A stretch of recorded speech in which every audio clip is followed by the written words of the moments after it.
Hello everyone! Happy One Piece Friday! Welcome to a cozy little chill stream. It's been a while since we've had one of these. Our latest extra streams have had big stuff to do. We've had big agendas. We've had Kingdom. We've had extra Red Dead Redemption 2 days. We haven't had a chill casual day in a while. But here we are. Thank you, Green Fool, for the 45 months with Prime. Thank you very much. And thank you, Jellytack, for the 14 months. Also, this morning, or late last night, I received a package from Team Liquid, which is them promoting their, Demon Slayer merch line, which I didn't even know was a thing, but they sent it to me. So I got an Akaza shirt. I got a cap, a baseball cap, which is in the other room. I also got an Inosuke tumbler, which I will use in the gym, today. Esports era? I've been getting Team Liquid stuff since the Bleach streams. So yeah, thank you so much, Team Liquid. They just keep sending me stuff that I'm not aware is coming out, and whenever they do, I appreciate it, and I always share it. But anyways, hello everyone. Thank you for the couple of resubs. Thank you so much. Let's replay that. Thank you again, Jelly and Greenfool. Hello, Sarah, Trish, Raph, Greenfool, Bunger, Leon, Carrie, Declan. Yes, I'm glad you guys like the slideshow. It is, again, it doesn't look, I don't know, the perfect way to implement it on top of my animations. But, I mean, it's fun. I think it's fun. And it's it incorporates the community in a beautiful way. Declan, Prinzip, speaking of people who contribute incredible content to the community. Hello, Ark. Fresh from doing that amazing animation. Jelly, Mist, Mixed Toast, Izue. Hey, Cleet. Yes, we have a chill Friday stream today where we're gonna be doing this. Like a lot of it, a decent portion of it's already in, but I need to make sure this is accurate. I need to make sure it's accurate. I need to make sure it's right. Let me get rid of the chapters. Whoops.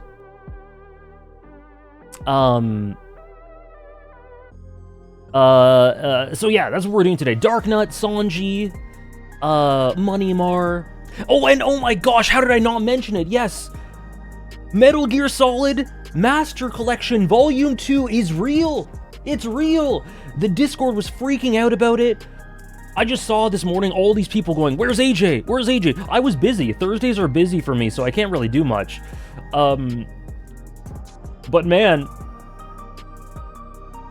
it's happening. It's finally happening. And I was getting to the point where I'm like, am I gonna have to do some crazy stuff?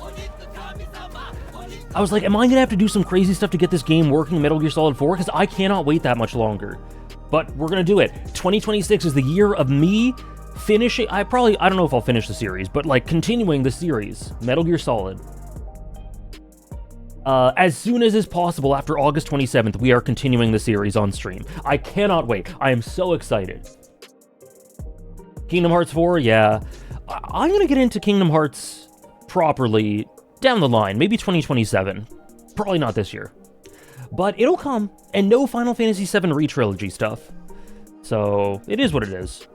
Ziggurats, hello. Yeah, those are called tumblers. Elijah, Tommen, Nero, hope work is going well, Nero. Hamdosh, thank you for the streak. Hello. Miss, thank you for the 40 streak. Thank you so much. Stalker, I don't think I've seen that.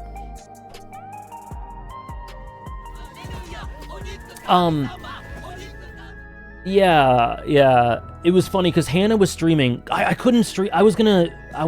If I wasn't busy on Thursdays, I would have been on Hannah's stream, probably reacting to the direct, or not the direct, the state of play. But I was busy, and so I was in Hannah's chat while she was streaming it, and all I hear is her screaming, "AJ!" when I was like leaving our apartment. I'm like, wait, what's going on? What's going on? And then I checked, and it was exactly what I hoped it to be. And then Death Stranding 2 as well is getting a PC release next month. So that's really cool. That's another one we'll try out on stream too. Thank you, Handy. Thank you so much, Handy, for the 40-month resub. I hope you're well. Thank you for the big 4-0. And thank you, Hashi Senju, for the 37 months. Death Stranding 2 is coming out, yep.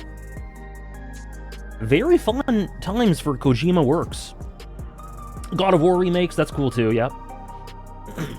Oh, awesome, Trish. I'll be looking at your playthrough and what you think of it with interest. And thank you for adding me, yes. I can't wait to see what you think of it, considering how much of a fan you are of the original and Metal Gear Solid and Kojima Works in general. Time Lord, how are you? Mono, hello. Thank you again, Hashi. Thank you for the streak, Sarah. 55, my gosh. I don't know if you would have watched the State of Play if you had the time, but I'm glad you didn't, because they showed crazy spoilers in the Volume 2 announcement, but it made me so excited to see your reaction to all those things. Yeah, see, it's a beautiful thing, because didn't see the trailer, but I know the announcement because of what happened. Like, I freaked out. I came back. I'm like, wait, it's real? When's it coming out? August? Okay. Awesome. There we go. I put it in my Steam wish list. Just to remind myself to get it later. I can pre-order it, I think. But I saw nothing. I don't know anything about it. Yeah, I would have had to close my eyes, but luckily I didn't see it. Persona 4, yeah, they announced that, what was it, last year? But they haven't done anything with it yet. Peace Walker? Yeah, so... I'm assuming Metal Gear Solid Collection Volume 2, Master Collection Volume 2 will have 4 Peace Walker, oh, what's it called? There's the one before 5. I forget what it's called. Oh, is it just Peace Walker? I thought there was another one. Ground Zero? Wasn't there something called Ground Zero? But yeah, so I'm planning on doing it in order, which is Metal Gear Solid 4, Peace Walker, and then whatever they give me, whatever they give us in Volume 2, in order I'll do it. So I'm playing Peace Walker, yeah. It was a demo prologue. Oh, I see. Okay, yeah, so I'm assuming it'll all be together now, though. If not, I mean, I can just get it on Steam.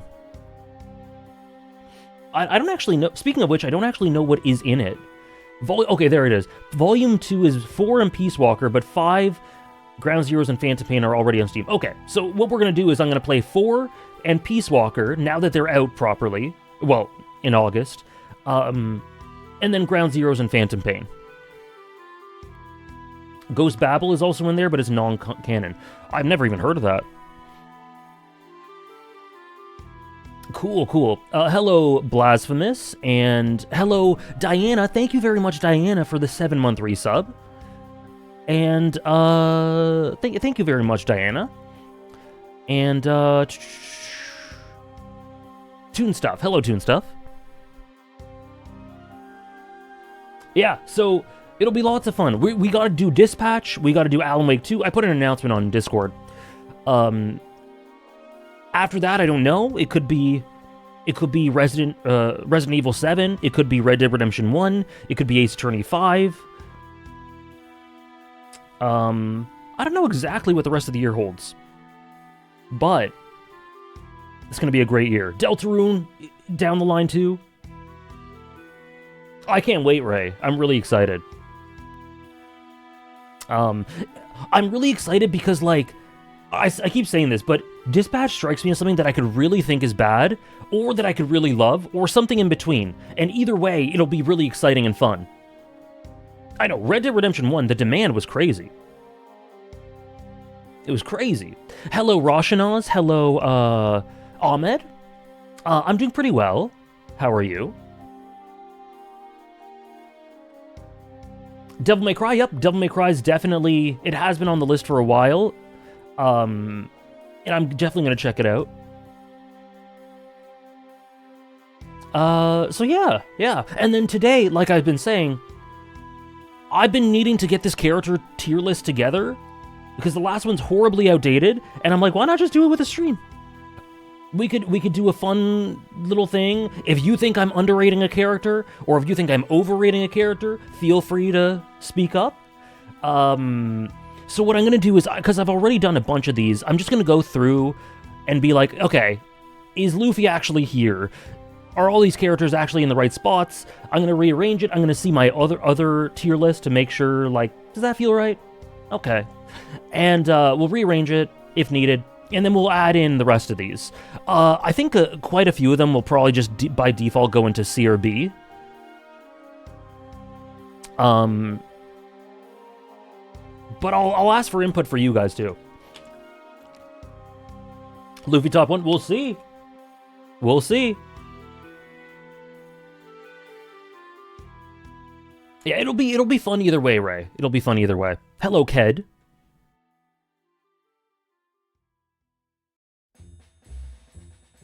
I haven't watched JJK yet.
Because I think it's fair to say, to me, there are some triple S characters in One Piece, and Luffy's in a tier of his own.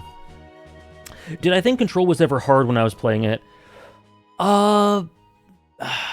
It wasn't easy. I'd say it was, like, moderately challenging. I'd say it was pretty medium-ish. There were some frustrations that didn't have to do with difficulty, from what I remember. And there were some frustrations, or, like, challenges that were, like, well-done challenges in the gameplay, too. I thought it was about in the middle.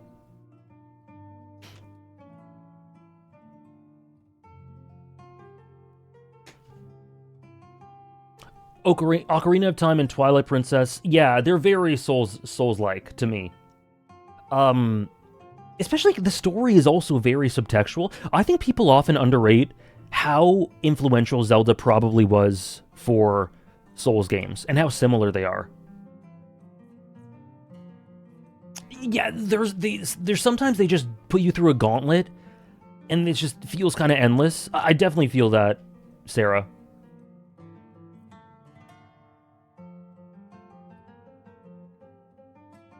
So there were moments where I just had to put on a podcast or put on a stream or a video and just barrel through. Hello, Simba. How are you? If someone put literally every Straw Hat in Heart and Soul, I wouldn't even consider it crazy. Yeah, that's fair. Peak Found Family. To me, it's only Luffy, and I think there's the potential for 2 or 3 more, maybe 3 or 4 more, but quite unlikely. I think if I had to guess, I think there'd be 1 more to join him. Because Heart and Soul is like a collection of very few in the grand scheme of things characters. So we're updating this, though. I might have to change it. Because I think it's fair for me to say, personally, Doflamingo, Whitebeard, and Usopp, to me, are triple S. Are they in that order? And is Usopp, does something need to happen for Usopp to continue living up to this? Yes. Usopp does need to get something relatively soon. But even with that in mind, and I'm assuming it's going to happen, he still works. He still works there. Usopp, Zoro, Robin, maybe Nami. Those are the ones I was thinking of, yeah. I don't think Frankie could ever make Heart and Soul, or even like Double S. But well, who knows? It could happen. Chopper I love, but I don't think so. Brook, I don't think so. Jinbei, I don't think so. Vivi? Probably not Heart and Soul, but man, Triple S for sure. I just finished the prologue for Umineko. Is there anything to keep in mind before I continue? Nothing that you don't do already, Moneymar. You're very open-minded to stories and what they're trying to put out there for you. You don't close your mind off to other things. Just have an honest relationship with the story. Stay open-minded, stay dynamic in what you expect. Don't close yourself off to possibilities. And just have a good time. Yeah, cool, Tom. And I'm not a fighting game person. But, that's cool. I wonder how the One Piece list would be if you started the character ranking at the start of stream updates when reading One Piece. I feel like you would have changed it to this midway through Dressrosa. I might have, yeah. But with doing weekly chapters, it's, and especially with how big One Piece's cast is, my document for the ratings for One Piece characters would be like 10 pages. Hello, Changerine. Zekin. Yeah, we'll talk about the placements. But I think this is the top 4. No, Robin 2. Robin 2. Robin's triple S, man. I can't fight it. Robin's triple S. Hello, Mountain Eater. Is Dovey my number 2? Okay, I need to check. I don't know. We'll see. Ocarina of Time feels like the FMAB of games, where people universally consider it good, but a lot of people, except for the hardcore fans, just think of it as a good media, but not their top favorites. I guess I would kind of be like that, right? Because Ocarina of Time, I think, is amazing, but I like Breath of the Wild better. I like Majora's Mask better. I like Twilight Princess better. Wind Waker is more or less on par with it. And it's not a top favorite. I consider it to be a cohesive story with Majora's Mask, and together they're a top favorite. But on its own, not really. But I still love it.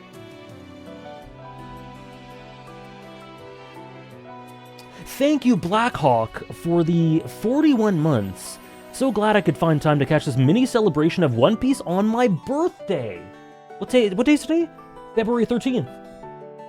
The day before Valentine's Day. Happy birthday, Blackhawk. Still reeling from your Red Dead 2 playthrough? Anyway, hope you have a great time and keep up the great content as always. Thank you so much. I'm still recovering and reeling myself, Blackhawk. I've been thinking about the characters for the past 4 days. Well, more than that. I've been writing about them. It's rough, man. It's rough. Happy birthday again. Thanks for joining us for a bit.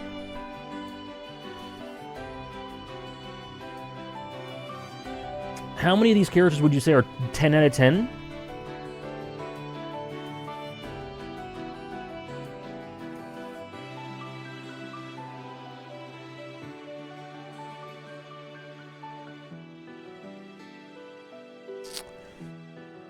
Let's say for sure the top... Let's say the first 3 tiers, not including God.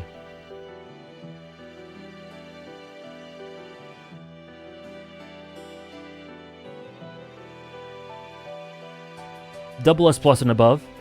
But it's hard for me to say that Kuma... Okay, you know what? Here. God, Ace is so good.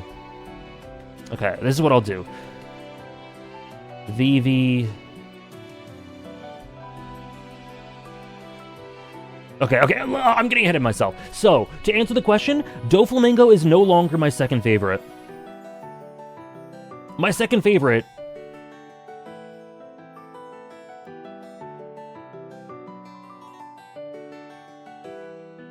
Oh.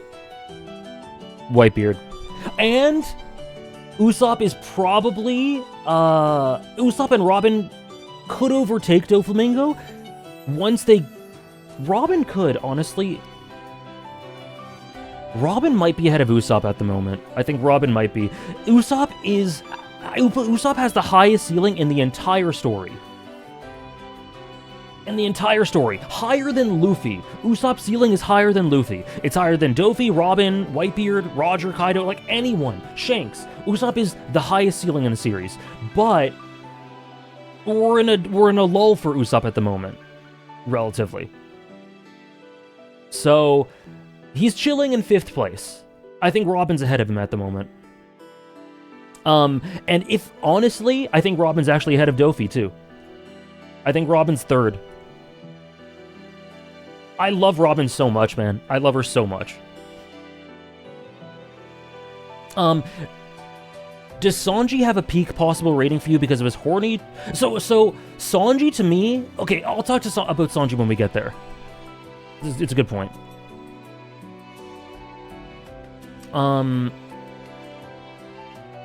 Oh, I'm so glad you enjoyed it, Simba. Succession's one of the very best TV shows for me. It's in the conversation for my second favorite TV show. I'm glad you enjoyed it so much. Okay, sorry. Let me... We're a Bon Clay. We'll put everyone in the list. Everyone's gonna be put in the list. Hello, Struggler. Sorry, I'm catching up to chat. Hello, Struggler.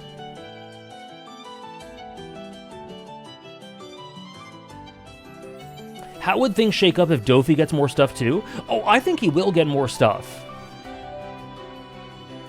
It depends on the stuff he gets, because I can foresee a world where Doffy gets more material, and it actually doesn't improve him that much. Like, we love it, obviously. We love it. It's great to have him back in the story. It's great to have him in a more jester-like role now that his internalization and arc is done. But I can see a world where he gets more stuff that doesn't really elevate him that much. But I can also see a world, if Oda wants to be really dynamic with him, where Doffy could straight up become the best character in the story. And I think the worlds where he doesn't get super elevated as much is a bit more likely. But Dovey could absolutely go higher. He absolutely could. Say one nice thing about Nico Robin. Along with Nami, one of my favorite examples in fiction, period, but especially One Piece, of what it means to overcome trauma and keep living for the future and keep progressing in your life.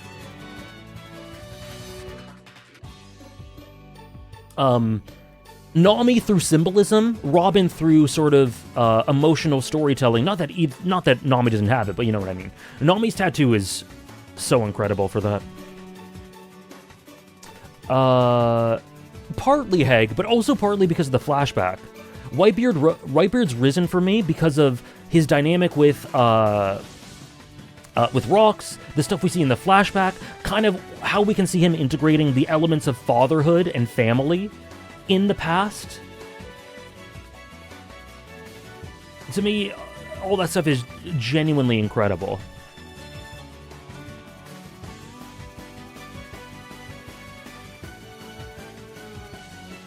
Mihawk could go higher? I'm so certain Mihawk will go higher. I'm so certain. Say one nice thing about Usopp. Like I said, highest ceiling in the series for me. And the most interesting dream, and the most, one of the best examples of an everyman I've ever seen.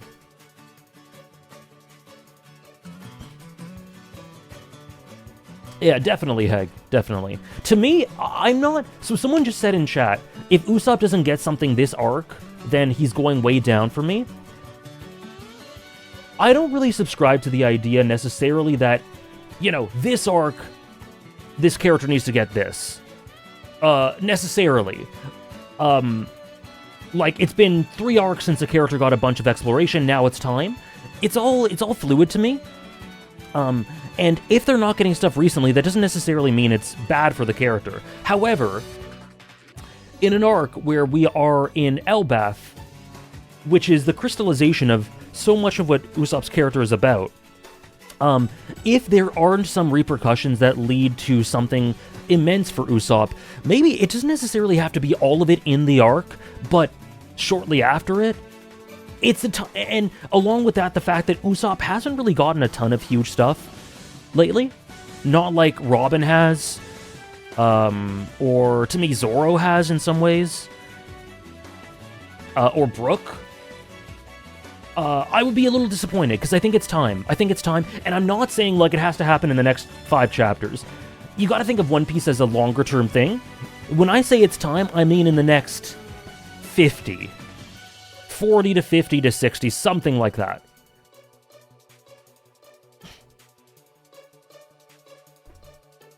Frankie got the mural. Yeah, that has to crystallize into something, though.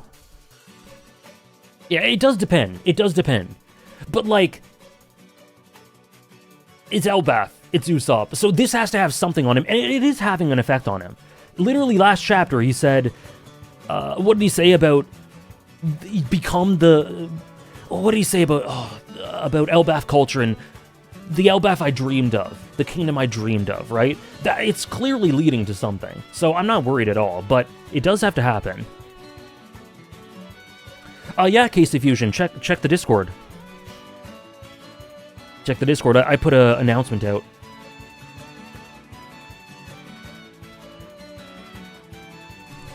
"2027 year of Usopp could happen. Could happen. I'll still love... No, Usopp could get very little the rest of the series, and he'll still be top 10, 12 for me. But he should be higher than that by the time the series is done. Like, you guys know, from the minute I saw Usopp, from the minute I saw Syrup Village, he was that guy for me. He really was. He just was. He's so interesting, he's so emotional. He's the most emotional Straw Hat for me. Well, at least tied for it. He's the most interesting psychology, how it coalesces with stories. Anyway, this is my top 5. Next up is Roger. I think Shanks is ahead of Kaido, very slightly, but Kaido's top 8. Garp, Zoro, Nami. Zoro's subtext is so incredibly good. Kuma, Ace, this feels right. Zoro and Nami are really very close.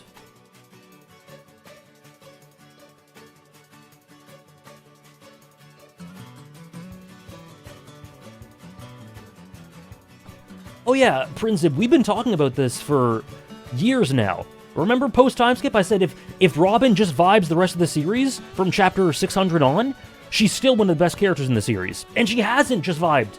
She's had some of the most incredible moments of any Straw Hat. Robin's incredible. She could be my number 2. Yes, you can, Andres.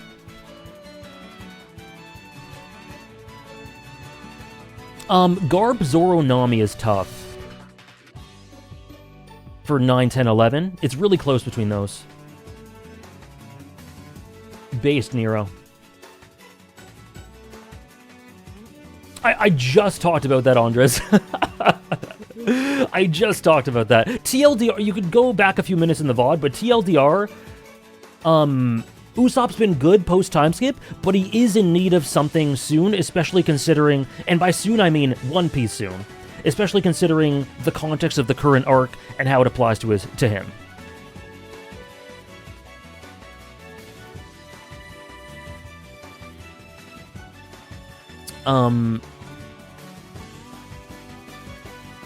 So Usopp doesn't deserve any slander. There is a character who deserves slander, but it's not Usopp. Okay, it's really close. How would you guys rank Garp, Zoro, Nami? Because I'm kind of thinking, is this the order for me? Jinbei? No. The slander is that he doesn't get any new power-ups. Jesus! Honestly, the idea of Zoro getting, like, crazy big power-ups to me, I really am like, ooh, if you're gonna give him that, cool, but be careful with it. Be careful with it. Which is funny. Zoro, Garp, Nami. Nami, Zoro, Garp. Garp, Nami, Zoro. Zoro, Nami, Garp. Garp, Nami, Zoro. Nami, Zoro, Garp. They're all very close. Yes, it does. It definitely does, Simba. Making videos about characters definitely helps keep them even more... Like, characters I love are always relevant in my mind, but making videos about them keep them in my mind even more, and talking about them and articulating about them. That's the case with a certain character video I worked on very recently, in a video that'll come out, like, next month or something. Not on One Piece. Not on One Piece. But yes, it does have a factor for sure. Zoro, Garp, Nami at this point. Zoro's been moving me. Me too. Me too. It's really tough.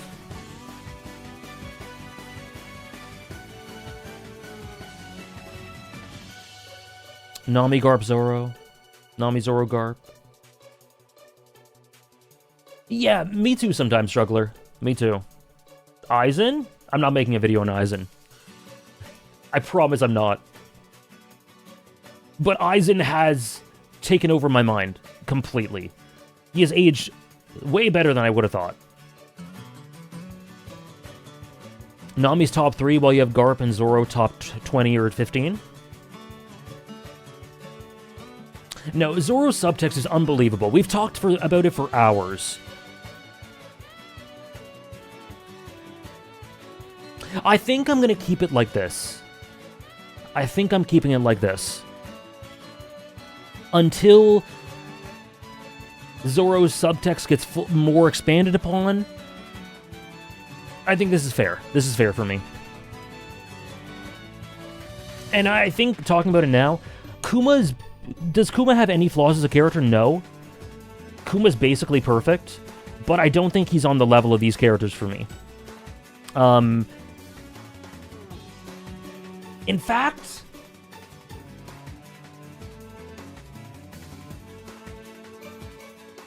Ace's legacy is so unbelievable.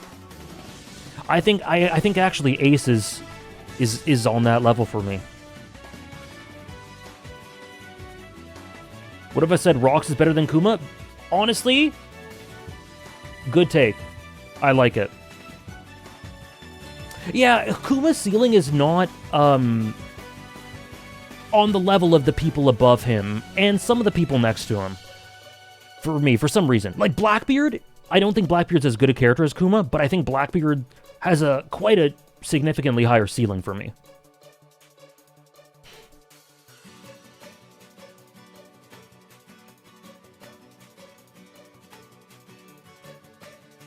So I think that's my SS Plus tier.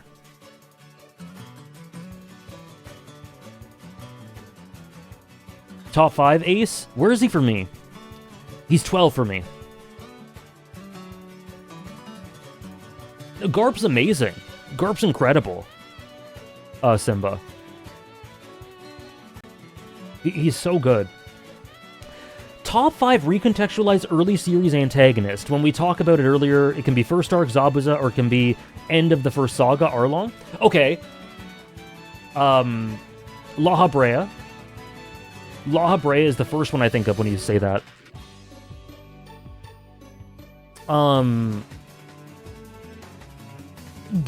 Gin. I think Gin counts from Bleach. I'll say Zabuza. I'll say Arlong. Arlong has amazing recontextualization. And I'll say, Yuhabaha. Damn. Hey, Peter.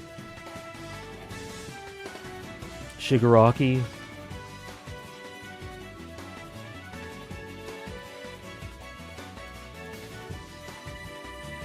I think Oikawa gets enough recontextualization for me to qualify this, but let me know if you think that doesn't count, Andres. In which case, I'd probably say,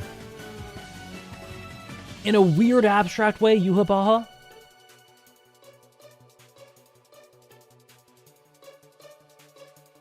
No, that's fair, Funny Funk. I kind of agree with the sentiment that when I'm experiencing Kuma stuff, it's amazing, incredible. I don't think about him a lot outside of that. I don't reflect on him a lot. I don't reflect on him a lot. And that's fine, but I think that means that he's probably here rather than here. And then in Double S, Kuma and Rox, I think that's fine like that. Katakuri. Yeah, Blackbeard, yeah. I think that's good. Let me just check something with my top 100 list. 1 second.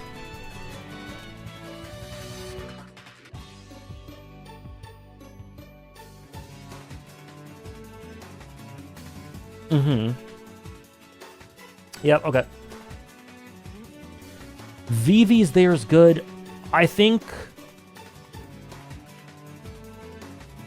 Thank you, Peter. Katakuri has a higher ceiling. Yeah, I think so. Sojo in Kagurabachi, yeah. Yes, I have Lacraya. NL's a good shout. Okay, I think what I'm doing here...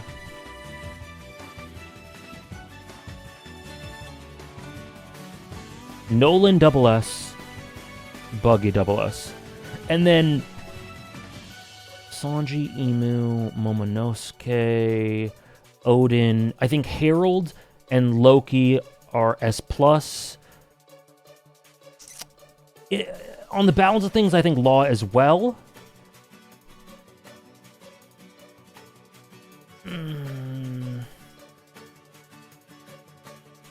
Wiper, Fisher, Tiger.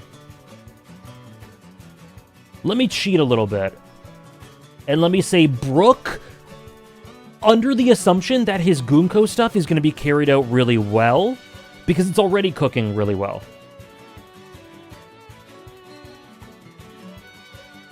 I see what you mean, Andres. Okay. So I'd say Yuhabaha then, instead. And La Brea,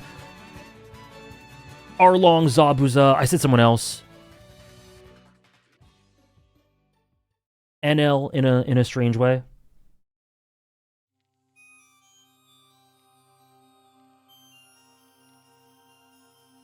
Everything is ordered in the top few tiers. Mandarina. So yeah, this is so. Heart and Soul at triple S, double S plus is all ordered. I think this is ordered too, double S. And there are some characters that I have not put in. Like, look down here. Like, there are some characters that could join in. So, but I think that's right. And then S+, Sanji, Emu, Momonosuke, Odin, Herald, Loki, Wiper, Fisher Tiger, and Brook. I love Wiper. I think he deserves it. Fisher Tiger is one of the best flashback characters. And Brook is carried by Bink, Sake, and the latest stuff to do with Gunko, but I think it's really, really promising. And you know what? I'm gonna put... So, do you guys want me to keep Gunko and Shamrock? What do you mean by top echelon, Andres? Do you mean Heart and Soul? Do you guys want me to keep Gunko and Shamrock in cooking, or do you want me to rank them properly? Because obviously they're cooking, but I can. Shamrock cooking, Gunko ranking. Rank Gunko. Things are so cooking.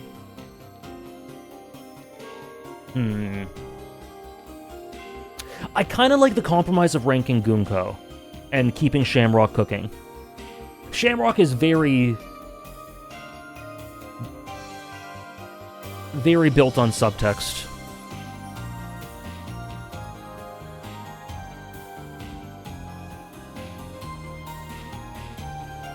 I can't wait to get to it myself, Benzo. This summer or fall? We don't even technically know Gunko's real name, but we still know a lot about her, even if we don't know her true name. I don't think that really indicates too much. Like, we know so much about her dynamics, her relationship with Chaos and Nika, and the duality of that, what scares her, her likely trauma, parallels with Vivi, how she's being exploited by Emu generationally. Like, we know so much. And the dynamic with Shamrock and Shanks is unbelievable, but I'm still, like, filling in a lot of gaps, so I think I'll rank Gunko.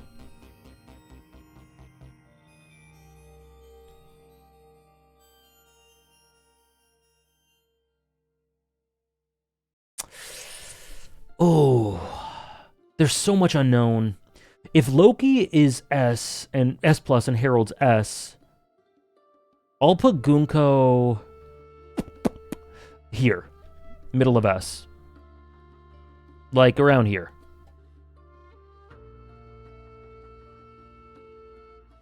Yeah, we don't know, like, to fill in the gaps, we don't know where Gunko comes from, how she identifies currently.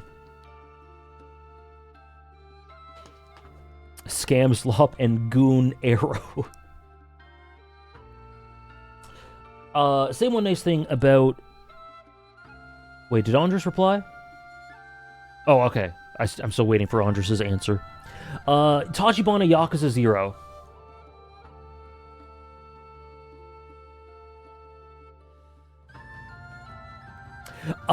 Even with the series, even with me up to date in the series, Tachibana and Kiryu's relationship is one of the most interesting in the story, for me. And, like, all-encompassing of who he is. Who Kiryu is.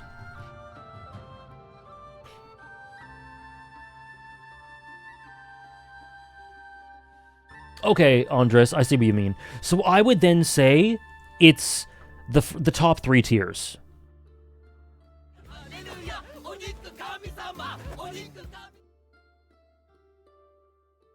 Yeah, that makes sense, Heg. I think Gunko is more interesting for me than Croc, but we'll get to Croc in a sec. Thank you, Gart, for the 23-month resub. Hope you're well. Thank you so much. Almost 2 years. Thank you so much. So yeah, Andres, it would be Luffy to Ace, Luffy to Ace for me. Oh, and Blackbeard's going to be there without a doubt. Blackbeard has heart and soul potential. You know, I'm not going to say it's likely. He has the potential. But I would be honestly really surprised if he's not in the conversation for Triple S. But as for now, a very strong double S for me. Okay, so Sanji, we were talking about Sanji. This is my double S. It's ranked. Noland, the best flashback character, I think, outside of... He could challenge Rocks, honestly. But probably second best. That's all in order. Sanji, top of S+. People were asking about Sanji. I think Sanji has too many flaws for me, personally, to consider him to be on the level of... I don't think he can enter Triple S. And I think it unlikely for him to be on Zoro and Nami's level, for me personally. Not impossible. Like, if Oda goes crazy with his character, kind of in the way he's been doing since Whole Cake Island, which has definitely elevated him. Prior to Whole Cake Island, Sanji is, like, down here. Because I think he's done very poorly post-time skip until the Whole Cake Island stuff. But Whole Cake Island is incredible for him, obviously. It's like a pre-time skip arc in terms of character writing for him, post-time skip. And then Wano is just as good. Because Wano shows the development post...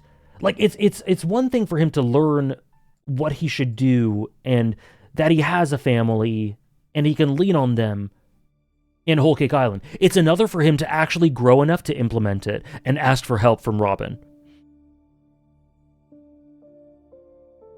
Yeah, Sanji has... Me too. Like, Sanji has immense peaks. That's why he's in S+, which is a great tier.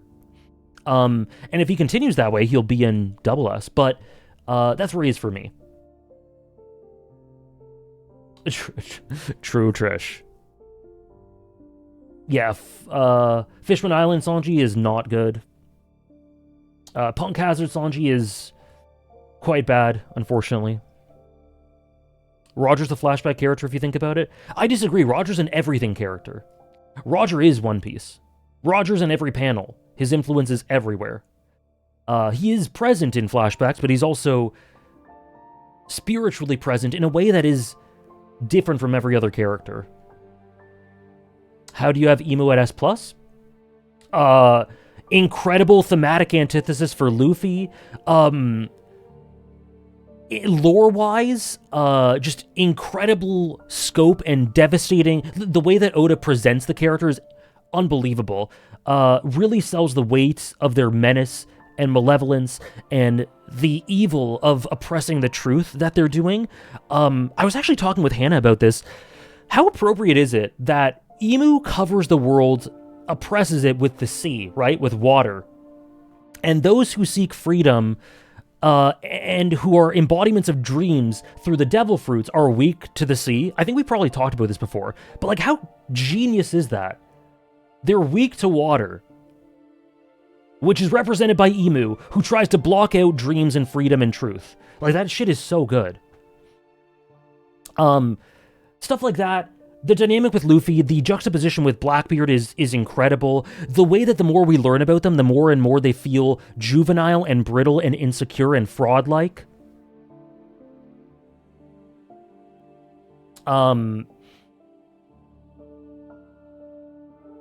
It's just great characterization, great role, great thematics. An embodiment of the enemy we're fighting throughout the entire series, not just from their introduction, but the entire series. Like, to me, it's a no-brainer that Emu has one of the highest ceilings in all of One Piece. And it's a no-brainer that not only that, but they are still in the upper echelon of characters, even right now. Like, the stuff they've been doing lately with Emu and the parallels to Luffy. Like, think about all the ways Emu is similar to Luffy, while also being oppositional to Luffy. It's incredible.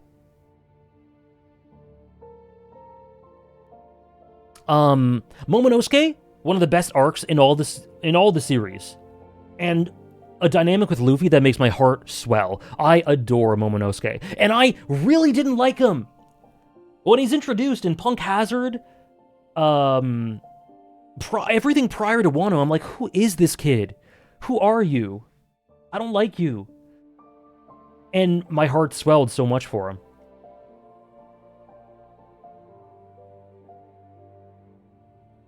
He's very big parallels with the Hero of Time from Zelda.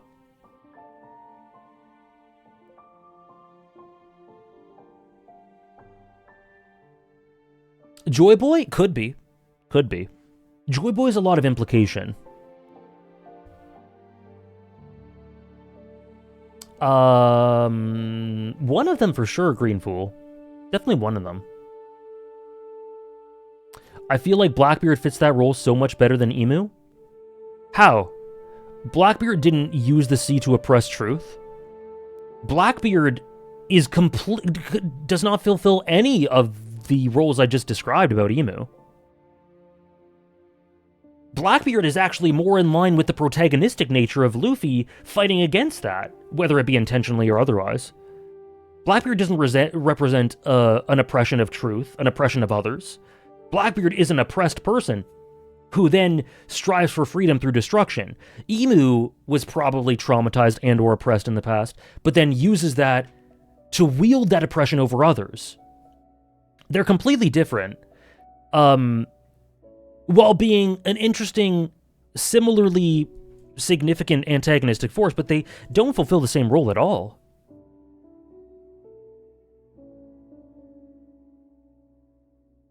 Yeah, the sea and the night. Yeah, Blackbeard is Luffy's destructive dark mirror. And potentially someone who can be saved by Luffy in some way.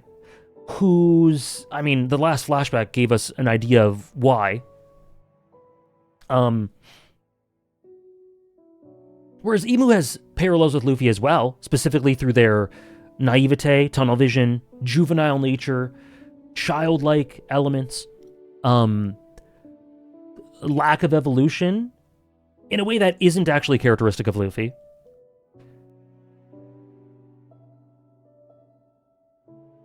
Anyway, they're totally different. Top 5 One Piece characters you are most attached to on an emotional level. Luffy, Usopp, Robin, Nami. I want to say Vivi, but probably not top 5. Shanks. Luffy, Usopp, Robin, Nami, Shanks. And Pez. Yes, sorry, I can't believe I didn't say this properly. This tier list, as a lot of the tier lists that we use on this channel, is created by our wonderful, beautiful mod, Trish P. Thank you very much, as always, Trish. The fact that I can even do this at all is because Trish has been making this over years.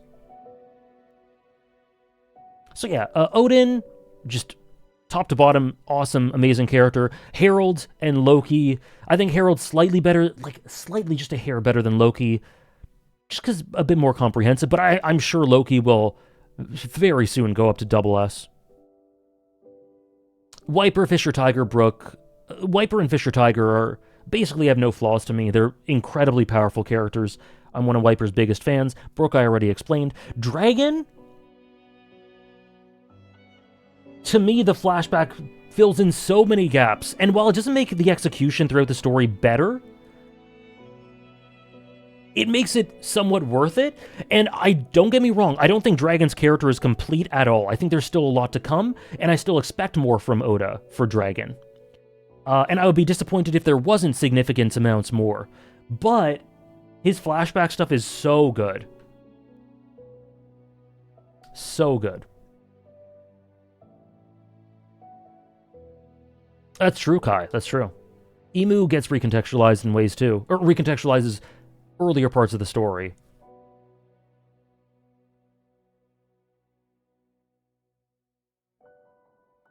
Yeah, I think we've talked about that before. Maybe not you and me, Moneymar, but people have brought that up.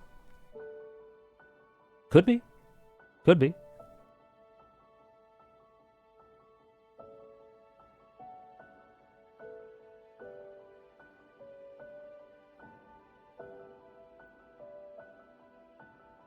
Hello to me. Hello to me. Kairos is top 1. Oh, Kairos! Oh my god, I love Kairos. You know what? Dragon probably isn't actually this high. Because I'm thinking about it, I think Kairos... I love Kairos. How high was Kuma before Egghead? I don't remember. Probably like A or B. Okay, guys, I'm thinking some thoughts. Ooh, shit. Okay, I'm thinking some thoughts.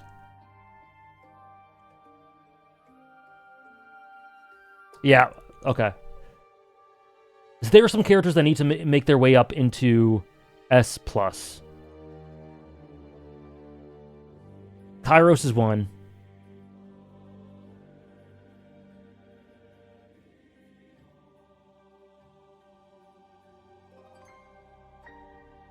Morgan's is another.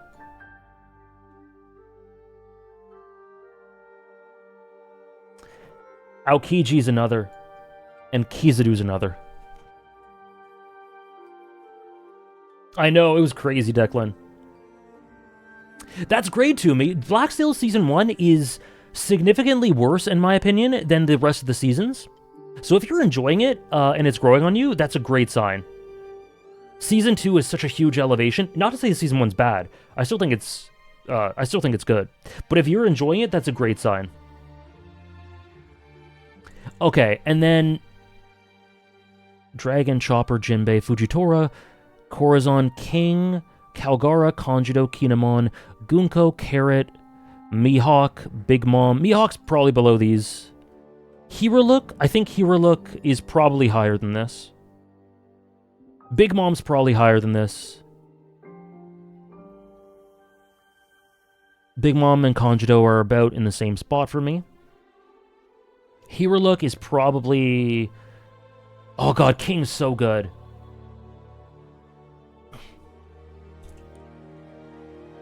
How long does Uruj have to cook for you?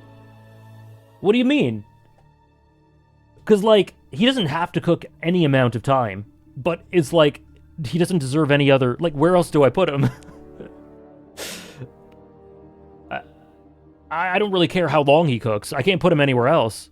He's burnt. Not seeing him in S+? You're joking, right? Mado, like, level with me. You're pulling my leg, right? You're pulling my leg. Okay, good. just making sure. Just making sure. If someone started an Uruj in S+, Uruj is as good as Kizaru and Sanji and Emu and Odin agenda, I would just have to assume he's a psyop. I would just have to assume that Uruj, the Uruj agenda, it's literally just a gigantic psyop. It's a practical joke. It's a Fugazi. King, low-key, King is... Low-key, King is ahead of Corazon, Fujitora, and Jinbei for me. Honestly, he's ahead of Dragon. But probably not ahead of Chopper.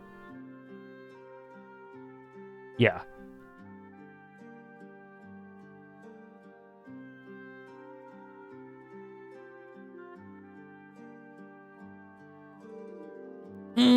Okay, maybe not Dragon. Maybe not Dragon.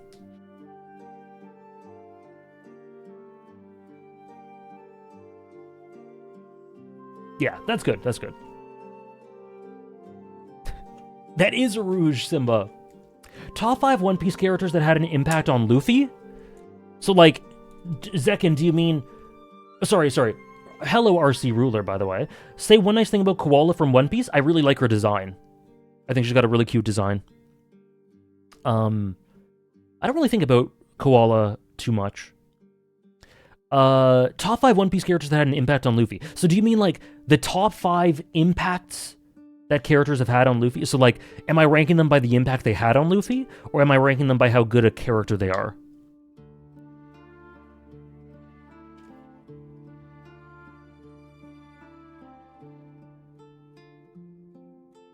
Their impact on Luffy. Okay. Shanks, Roger, Zoro,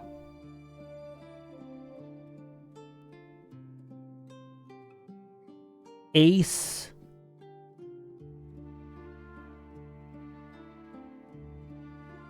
I kind of want to say, Jinbei.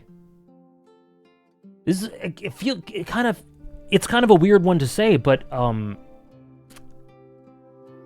Jinbei literally saves his life. I have my crew. Luffy, I think, would have given up. I really think he would have.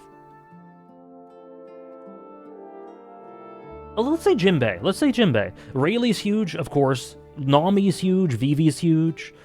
Blackbeard, even. But what kind of an impact do you think he had on Luffy? Being the first crewmate I think, cannot be understated. Being the right-hand man who challenges Luffy, helps align him, helps teach him a bunch of things that he needs to know to be a leader. Arguably the most important role on the crew in that way. The promise they had for one another, holding each other accountable for their dreams. I think Zoro's a crystallization of Luffy's realizing that his dream can come true in a lot of ways.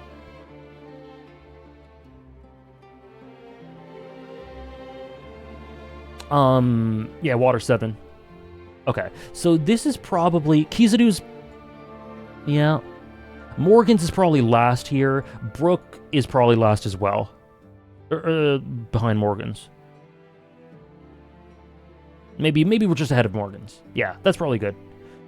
That's good. Where's our boy? I'm looking for someone. Akainu.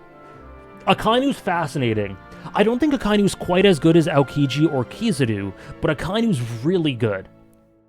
Really good. No, Pedro moves me too. Pedro ages so well. Not yet? Which tier would you guys put Akainu in? Because I'm like, this is too low for him.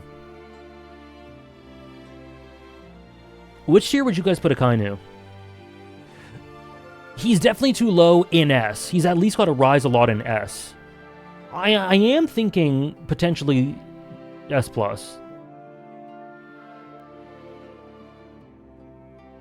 Potentially.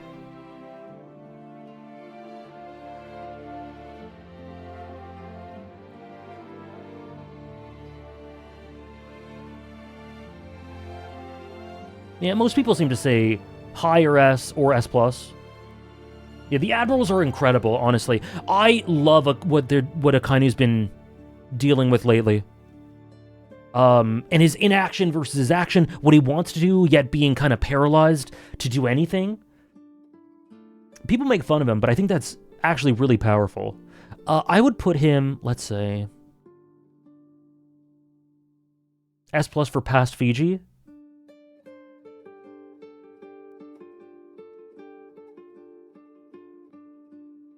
Okay, now I have a question for you guys too. I know where he's gonna go. Where would you guys put Pedro? Do you think that's good? Like, where would you put him? Do you think high S is good? Would you put him one higher? Would you put him lower? Pedro ages so well for me. He makes me really emotional. S+, S, A for... A is still really good. I get him being lower. He definitely speaks to me quite extra. A+, high S, A+, A+, A. Okay, so it seems like I tend to like him a bit more than you guys. Just a little bit more. I think I'm going to keep him there. This feels pretty perfect for him. But Akainu? I don't think he's quite as good as Aokiji and Kizaru. Very slightly below them, but I want to put him in S+.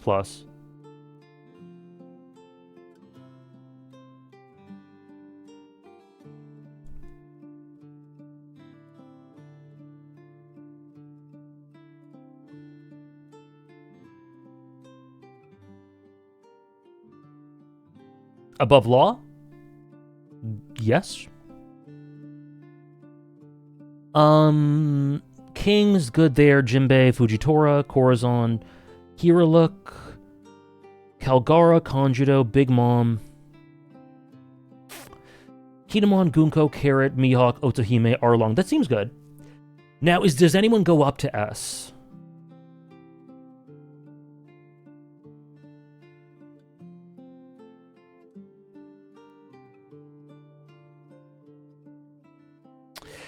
I kind of want to put Rayleigh in S. I kind of love Rayleigh. Belmare is arguably S tier as well, considering her role to me.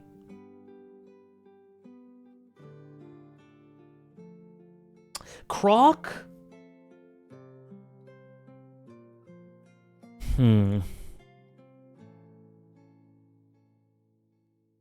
Oh, I love that. Summer should be a bit higher. Okay, what I'm going to do is, I think Rayleigh is S. I think Moria is S with some recontextualization. I think he goes up.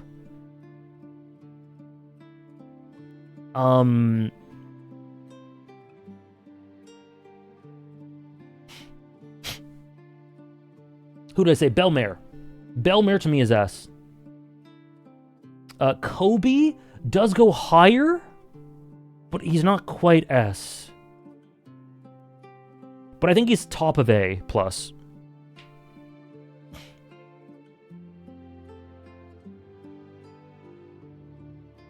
Vegapunk is really good. Vegapunk's probably S.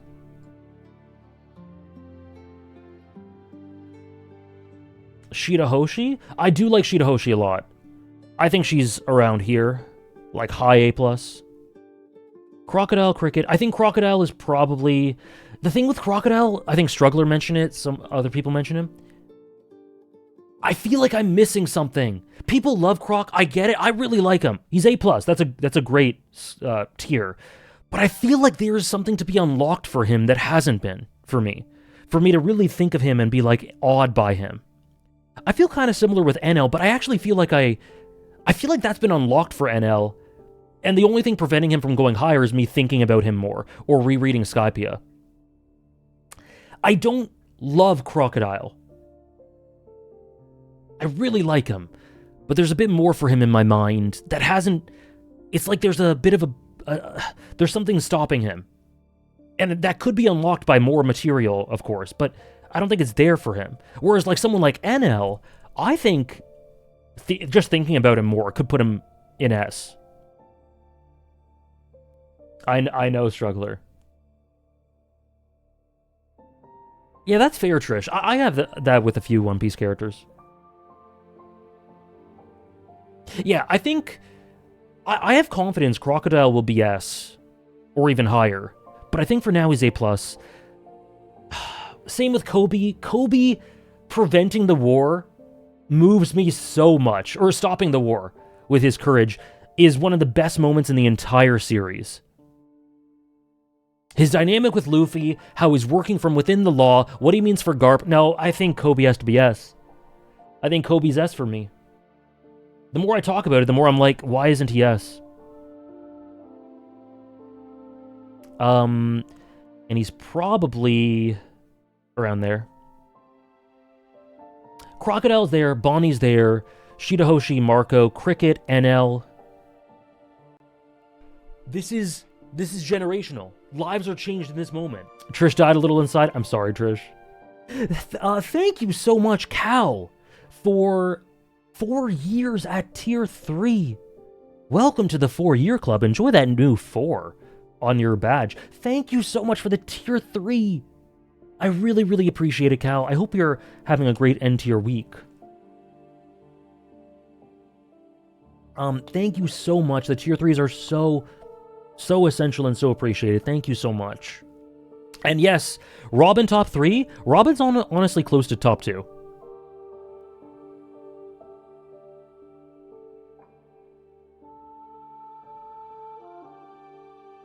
Hey, Potato.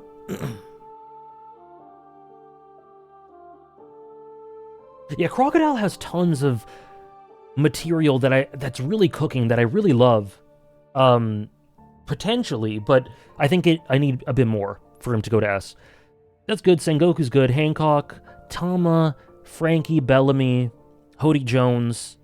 Hody Jones is so good. I'm putting Hody a little higher. Tama can go... Yeah, Tama's fine there. Laboon, Bellamy, Sabo, Lucci, Smoker, Kureha, Yamato, Summers. Summers should go higher, I think. Thank you so much, Cal. Thank you so much. Think of Ryunosuke? Oh, true, Raf. True.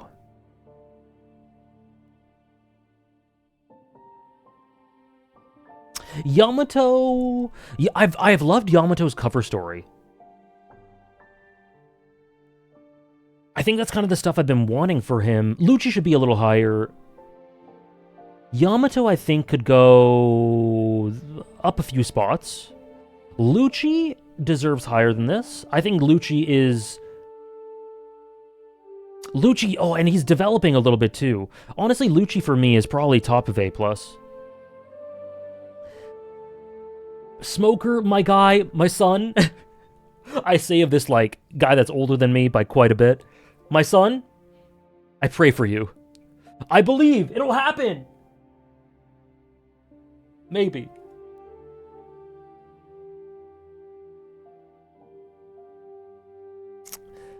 But Smoker can't go any... Actually, he's probably below Kureha.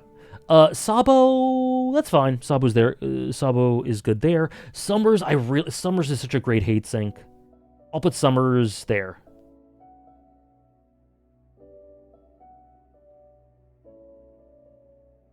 You think Sengoku goes up, Dressrosa stuff in his valley?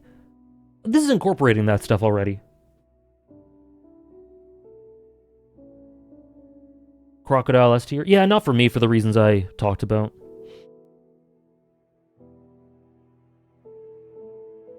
I would love that Black Panther. I would love that. Connecting Crocodile, Mihawk, and Buggy. Smoker is just smoke. Yeah, this seems good. This seems good. Haruden is A right now? Ooh, is Haruden higher than A? He might be. Say one nice thing about Summers. I love the shamelessness in Summers, that Oda is not afraid to just make him the most disgusting character possible. And he kind of seems to enjoy doing that. There's nothing about him being sympathetic. Listen, if Oda gives Summers a sympathetic backstory, if he makes him, if he tries to make me weep for Summers, any shit like that, that's horrible. Keep him like this. Keep him horrible, keep him evil, keep him disgusting, keep him hilarious. Keep him exactly like this. This is the exact type of villain we need. For balance, it's perfect. It's perfect. Just keep maintaining this. Give us more of him. I love it. He has the Micah Bell. He does. Top 5 One Piece characters that have aged the best. Pedro, Blackbeard, Zoro, Shanks, Roger?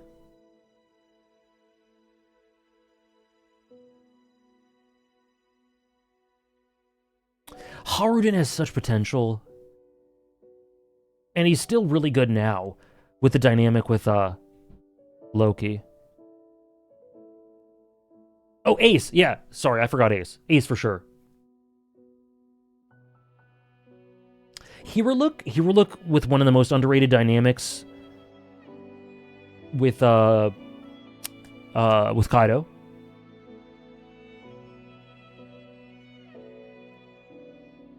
Haruden absolutely has S potential. I'll keep him top of A for now, but I'm so excited for more, and I think he could easily be S. He's one of my biggest hooks in the arc. Top Top 5 favorite stories that take the boldest directions, that surprises you as to how it achieves it. I think I've answered somewhat similar questions like this. But let's try to do a mix of those answers. FF7 Retrilogy. Bold? Really bold? Surprise me how it achieves it. Umineko, FF7 Retrilogy. Kyoso Giga.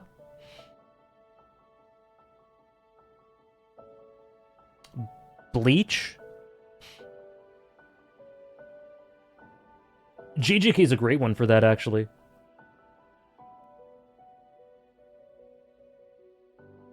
It could easily fall flat on its face, but somehow it achieves it. Yeah, so those 4, and I'll say,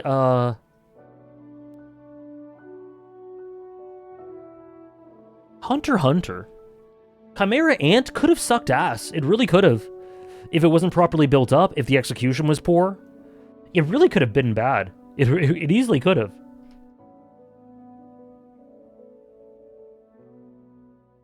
Ava, true. Ava's like that too. We're ready to put Jarl? We'll see. We'll see. We're still going through what I've currently got here. So, Haruden, Kiku, Celestial Dragons, Mr. 2. So Mr. 2's here. Someone asked about Bon Clay before. He's an A.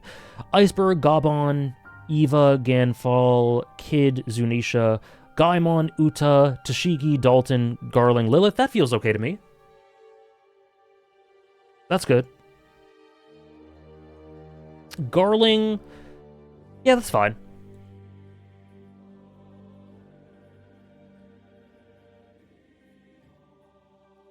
Orb is really bold, for sure.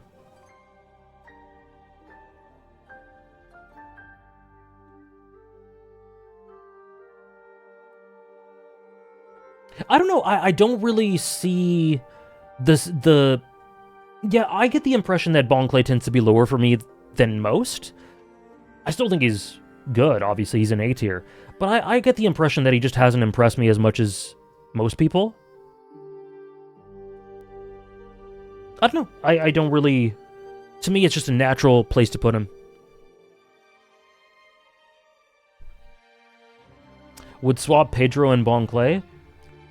Yeah, I don't really see it.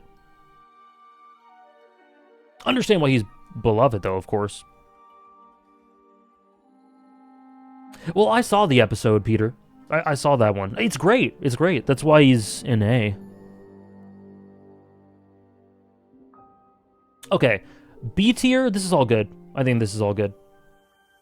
Senor Pink, Black Maria, Eris, Sentomaru, Queen, Kaku, Pagaya. Yeah, that's all good. C is good. C is good.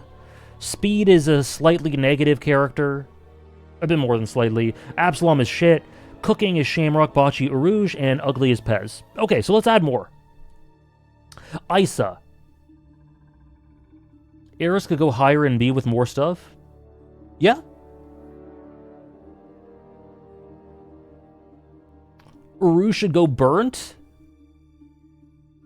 All right, let's do burnt. Let's do burnt. I see the vision, but just for fun.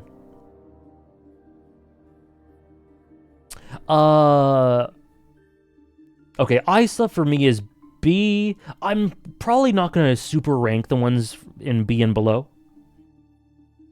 Alvida is C for me. Aladdin is C. Amazon is C. Angie C. Who is this? Aphilandra?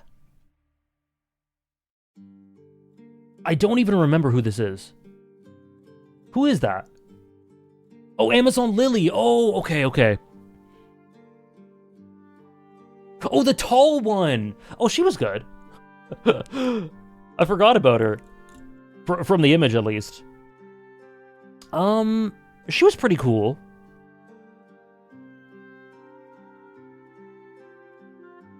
She is cute. No, she was fun. It's because I didn't see her height. I'll put her bottom of B. Yeah, yeah. Apu is probably low B. Ashuda. Ashuda for me is, I think, I quite like Ashura. Around here. A for me. Maybe even higher. No, I think he's probably A+.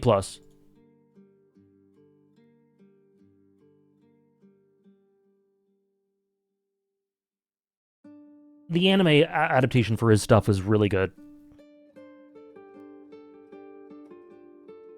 Atlas B? Augur? Oh, Augur has aura.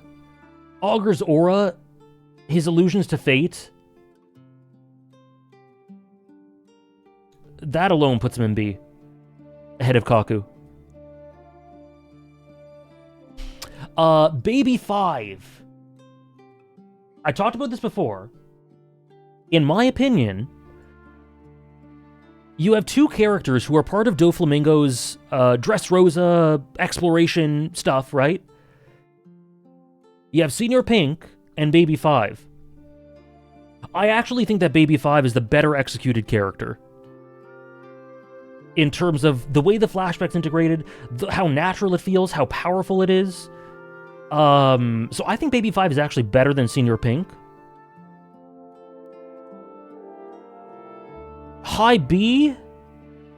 Ooh, Dadon's A. What am I doing? Dadon's A. Dadon's A. Baby 5? I really like her a lot.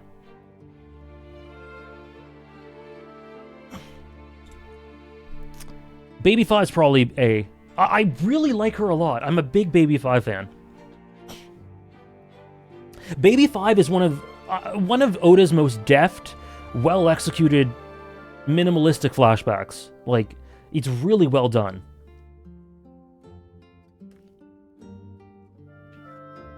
Kaku's solid. Like, Kaku's in B. He's fun. But yeah, I don't really... Maybe if I were to reread Peter. Man, I love the Baldur's Gate vibes. Okay, alright. Bachina. Oh, Bart! Oh, Bart. Where'd I put Bart last time? I put him in A+. I think I'm still putting him in A+. Baby 6 and 7. Struggler. Sorry, Bachina. I'll be back in a second. Bart is so interesting. Bart represents... Bart's A+. Bachina...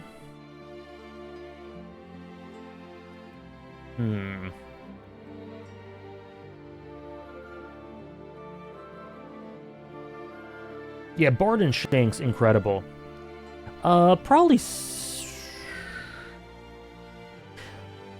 Am I out of pocket by saying Bachina's C? My instinct is C.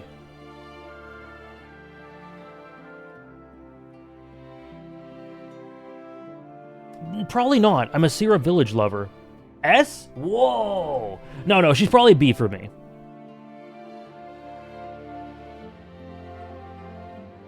I do like Bachina a lot. If I were to think about her in Yasop a bit more,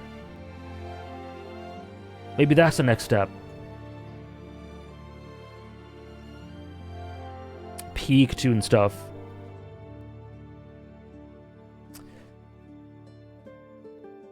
The first example of the dead mother trope, and I would say one of the best. Struggler. Actually, Yasop leaving her is actually an indication of... a good indication of her character. Bello Betty? I don't see any reason why not S. Bluno? Boodle? Brogy? Oh, Brule! Oh, sorry, I'm looking ahead. Okay. Bucci, Buckin, Buffalo, this freaking guy. Oh my god. You... Okay. Let's not get ahead of ourselves. Bluno. Bluno is probably B. Boodle?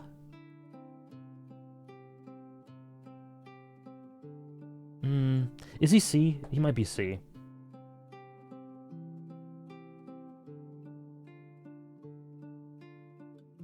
No, he's B. He's fine. Boodle. Yeah, no, Blue Nose is good enough to be B, I think.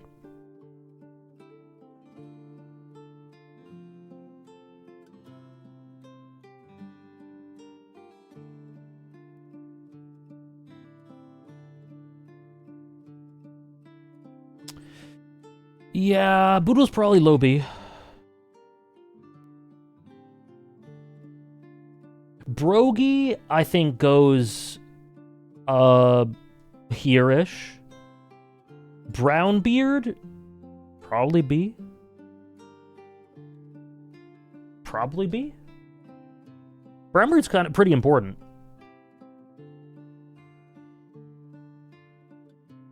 Where is Dory? It's alphabetical.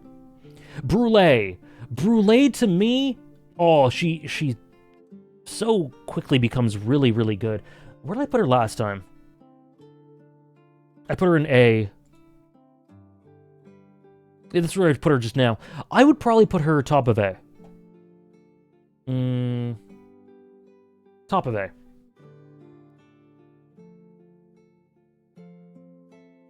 What if I said Brûlée over Smoker? I think that's valid. I think that's absolutely valid.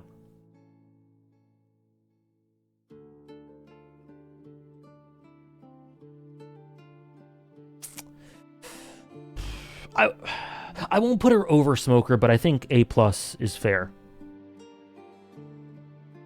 Let's do that. Burgess. B? Kabaji? Oh. Yeah.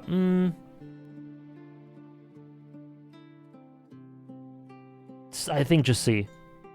Caesar.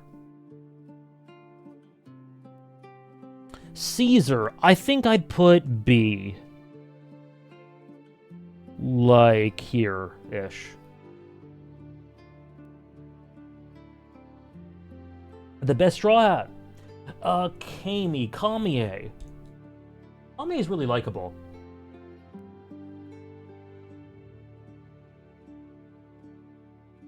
I'm trying to see where I put her last time. I don't see her. I don't see her. I don't know. My thing is a high B or A. No, I don't see her in my olds tier list, Trish. Oh, there she is. She's B. Yeah, I think high B for me.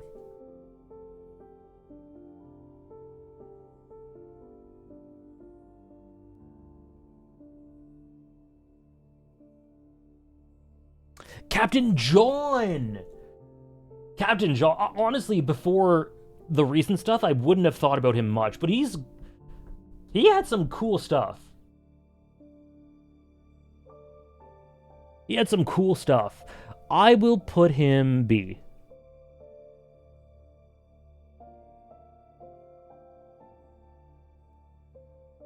Caribou.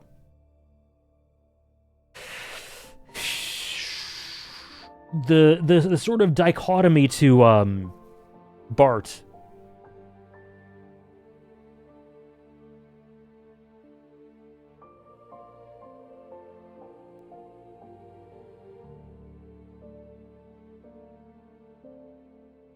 I'm surprised how low Ida is. I don't see any reason why. Like, I don't see anything wrong with her being a good character. I don't think she's higher than a good character. Maybe if her legacy ends up being reflected through her sons in a really meaningful way, that could rise her, but I don't think she had much more than a high B, which is a good character. Caribou. Caribou had some really interesting stuff.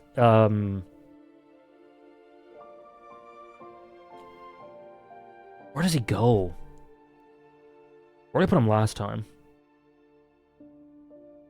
I can't find him either, I don't think.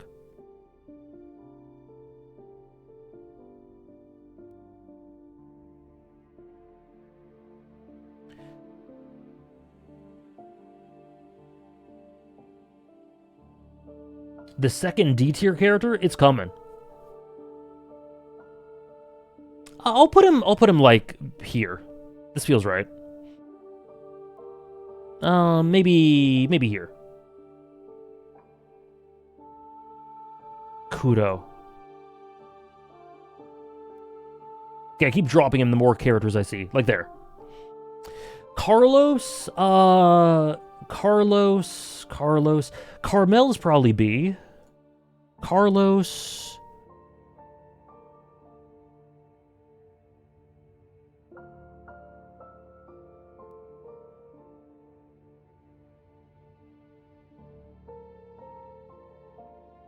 Yeah, Carlos is effective. I think he's probably B.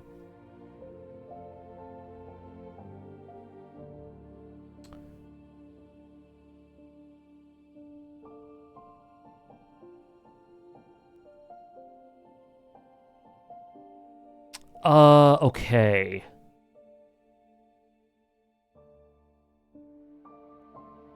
Carrot. Sierra Village Tax. Shaka? Shaka's interesting. Shaka, I think...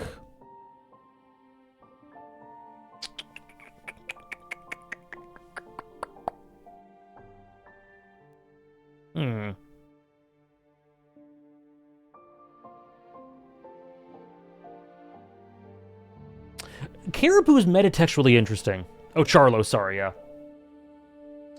Shaka's the same tier as Pell. Shaka's slightly higher. For reasons. Where did I put him before? Where's Shaka? Where's...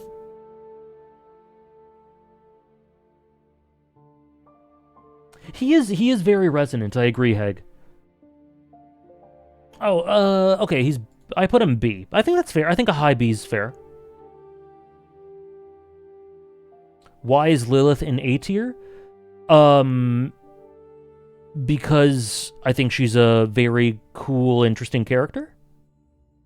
You'd have to be more specific about your question if you want me to answer something. Like, what are you curious about with it? Shaka, I'll put B. Chu... Chiffon. Oh, Chuji. Sindri's interesting. I'll put in B.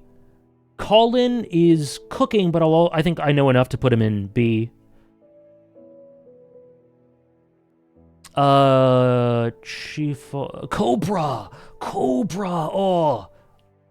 Love me some Cobra. I think Cobra to me is probably...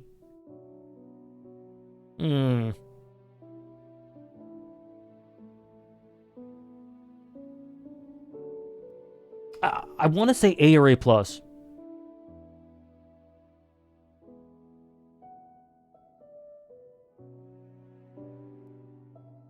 Probably more A+ than A.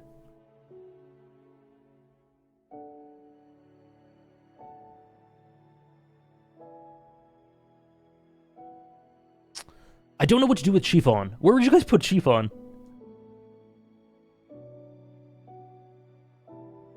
Why is she that good for you?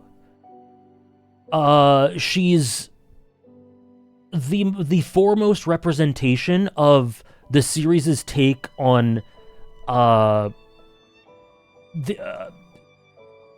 Vegapunk's legacy and the true nature of his legacy and the part of his sense of self that is good. Like the legacy.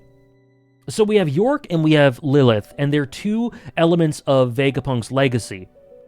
One on the oppositional side, one on the Straw Hat side. And I think it's a thematic duel between those two and their ultimate long-term fate to decide, basically, the lasting legacy that Vegapunk has on the world. And I find that to be a really interesting concept. I like the interactions with the Straw Hats. I think she's really interesting, and I think that she will ultimately end up being the biggest representation of that, which I find pretty resonant. Above Lola? I was thinking B. The link for the tier list, yeah. One sec. Oh, thank you, Raph. Okay, Cobra. Cobra, I think, is A+. She doesn't really strike me much. And Cobra's really interesting because he's got elements of a really good ruler and elements of, like, without being a paragon, without being completely brilliant in terms of peacetime and battle.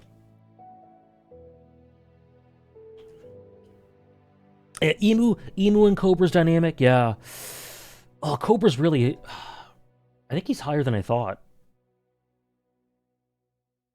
Again, I keep just looking back at my old tier list to see where he is. I can't find him.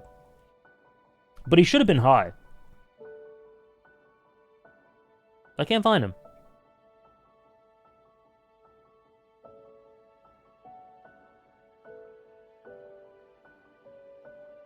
I'll say... high A+. High A+ for me. Chiffon... I'll do low B. Or, like, mid B. Korobu... there. Cracker... Is there any reason why Cracker can't... Cracker has a cool fight. That's pretty important, but I don't see any reason why he should be higher than C. C... Crocus...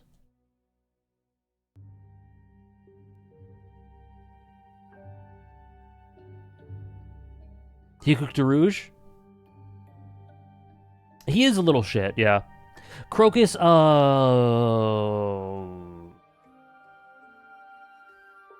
A, maybe? B? Probably B. Is he...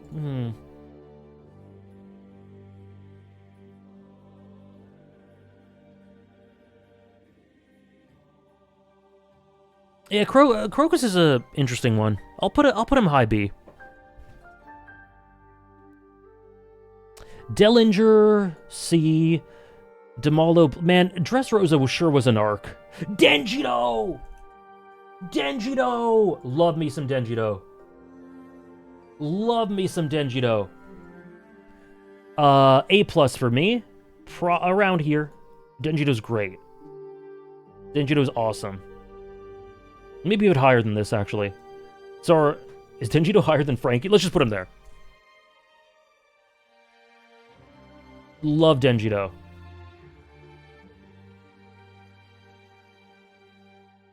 Doc Q? Honestly, I just love Blackbeard's people.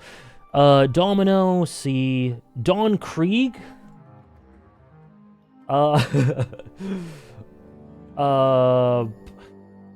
Probably D for Don Krieg. Diamante's pretty okay. Pretty decent. I love Dressrosa Simba, but hey, what's up, Buzanik? The beginning of Dressrosa is very, very flawed. Oda just goes, you want a character? Here's a character. Here's another character. I'm just like, God damn, sure, yeah. I'll have characters with my characters. Diamante's good. I think he'll put him in B.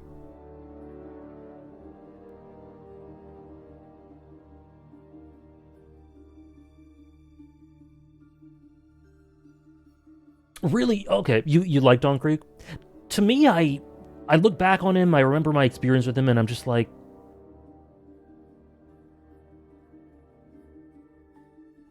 Cavendish? Cavendish had some interesting elements to him. It just didn't stick for me, really. I think Cavendish would have stuck if there were a bit less characters in Dressrosa. But I think your attention spread thin. Oh, me too, Simba. Dressrosa is, where is it? Where is it in my rankings? It's pretty high. Dressrosa is my number 7 in all of One Piece. So I'm a huge Dressrosa fan.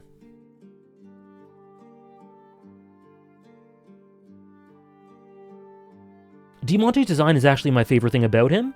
It's so incredibly effective for the kind of character he is. It's not like he's the most disgusting or grotesque character in One Piece or anything, but something about how he expresses his mannerisms and his lanky, almost not human anatomy makes looking at him really uncomfortable for me, which works for him insanely well. See, that is the most cerebral, intelligent way to say ugliness in character designs. It's just funny that how a synonym of that is he's ugly, but it's true. It's actually, it's just kind of strange. It's kind of unnerving. But yeah, it's why that sort of thing is really effective. He's good. I like Diamante.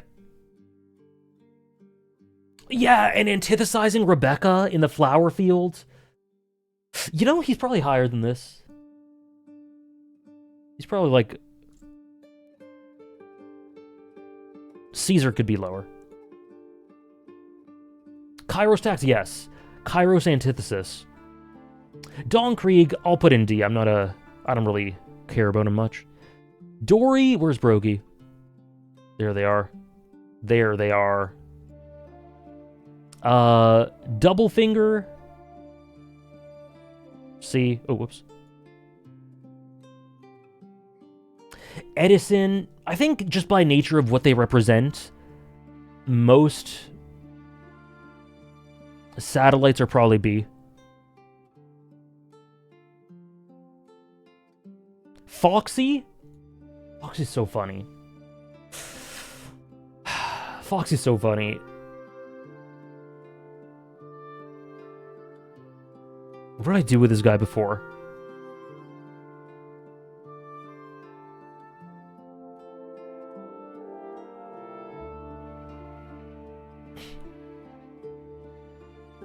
I don't remember what I did with him. Does he get his own silly tier above C?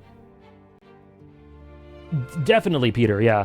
That's why I think inherent to any of the legacies of Vegapunk, they are just B by nature of what they represent. Foxy B, you think?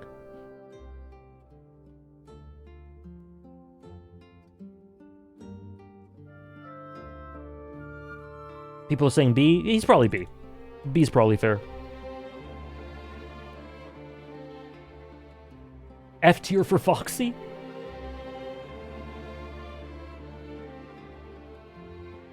Fukaboshi. Fukaboshi's good.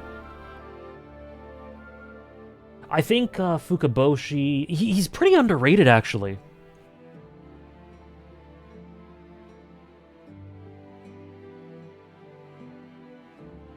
He has some really good moments. I'll put him here.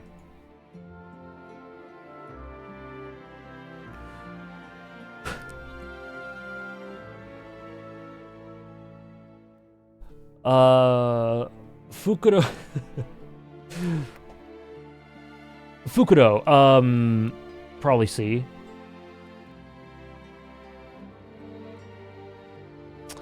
No, I think Fukaboshi's probably A. Yeah. Full body. Where did I put full body? I think full body's probably just C.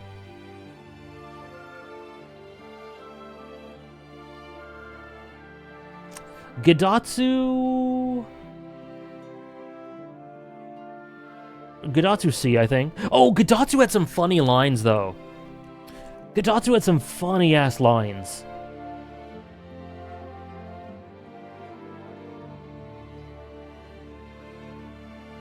He does, yeah. He does have a full cover story. Yeah, Gidatsu we can put in B. By the way, if you want to see my my previous takes, you can put it on another monitor in another page if you just go there. That's what I'm looking at for reference to see where I put them last year or whenever. Fukudo Kuju, I don't know where to put him. I don't really know.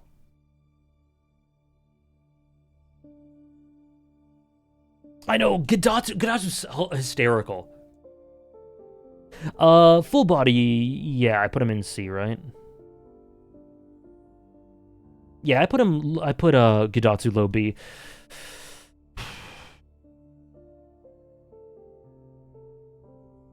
I don't know what to do with Fukudo Kujo. I'll just put him here. Gin and Genzo. Genzo's good. Genzo's good. Would probably be higher if Oda didn't have him doing some strange things here and there.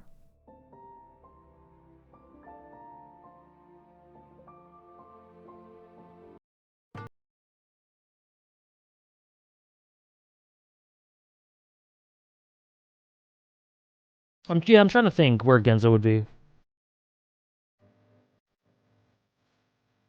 Yeah, Gin's better than Dawn Krieg.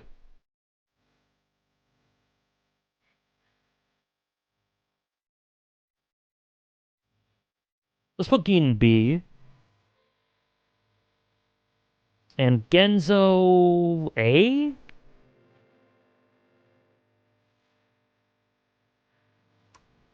Am I... Gin maybe higher.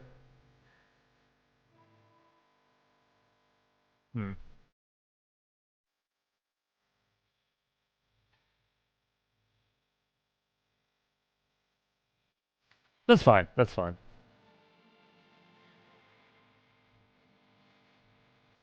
Gin better than all the villains of Barati? Then Mihawk? Damn. Ginny! Ginny! Ooh, what should I do with Ginny? Okay, well, let's put you here, you here, you here, you here, Gloriosa here.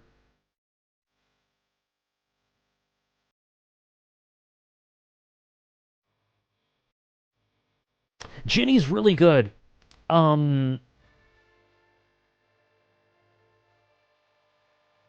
Yeah, let's see. A? A?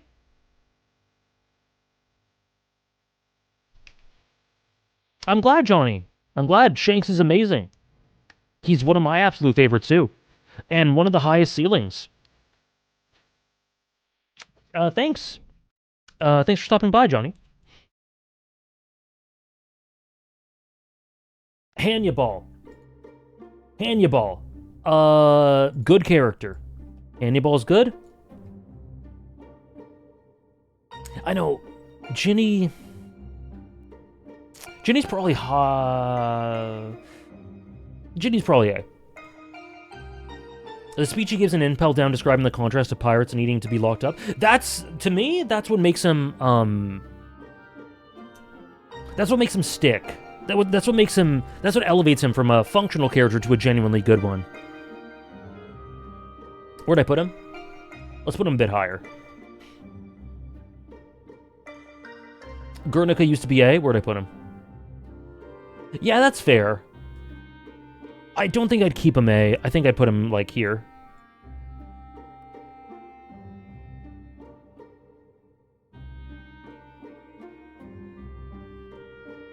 Yeah, she doesn't have a super high ceiling. That's why, Heg, for the emotions I associate with Ginny, I'm like, low A feels like a little low for her, but it's actually pretty right, the more you think about it, for me. Yeah, Hannibal, good character. Where'd I put him? Yeah. Hachan, probably A. A sounds right for Hachan. Maybe even lower. High B, low A?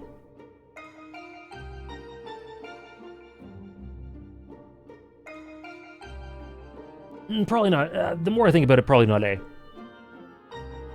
We have lots of Hannibal lore.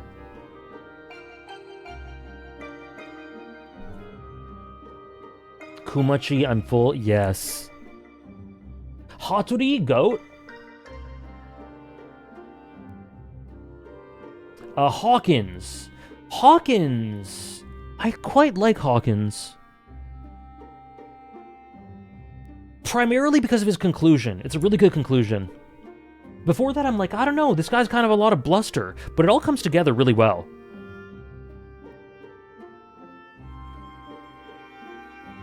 I don't think I'd put him in A, but I do think he's top-ish of B.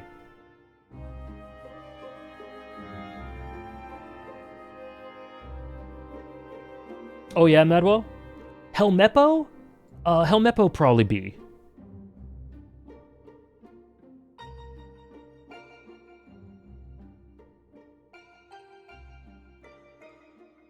Yeah, Hawkins is cool. He's a really cool character.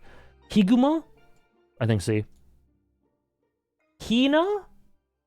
Where did I put Hina before? Yeah, I put her in B. That seems right.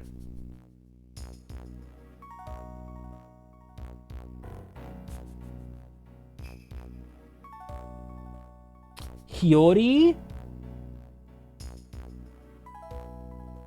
Oh, that's Toki. Yeah, I put Hiyori in A before as well, and I think that's right. Maybe A+? Maybe A+.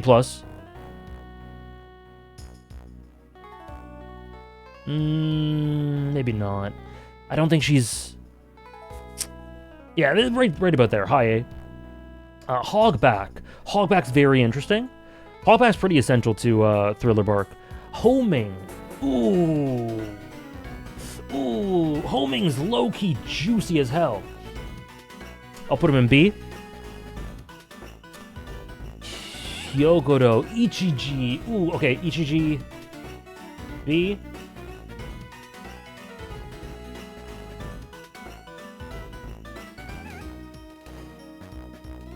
Where's Hogback? I lost him. Where'd he go?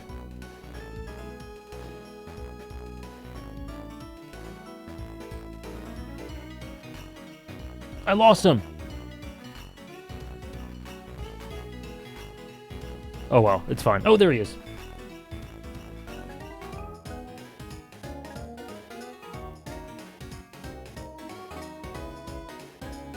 Yeah, okay.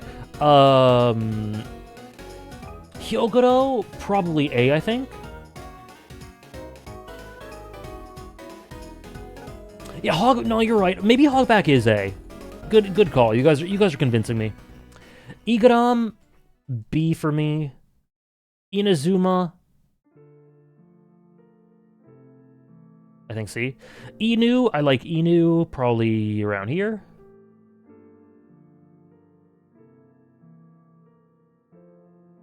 I know, it's crazy, Struggler, it's crazy. Izo! Oh, Izo!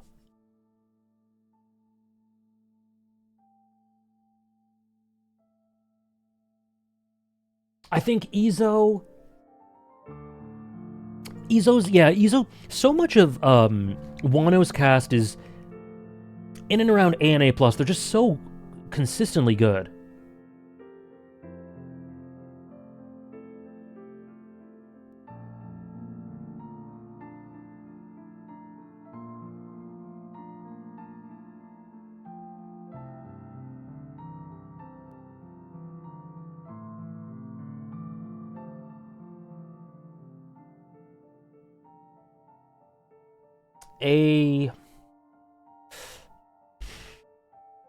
I'll put high A for now. Izo being inspired by Usopp. The dynamic with Izo and Usopp's speech about survival. Jabra?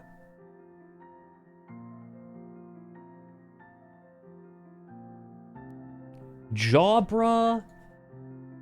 I think probably B?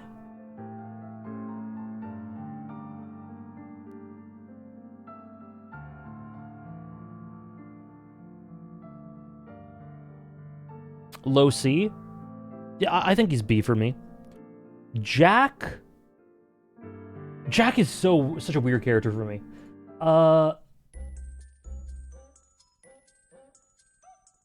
Jack C.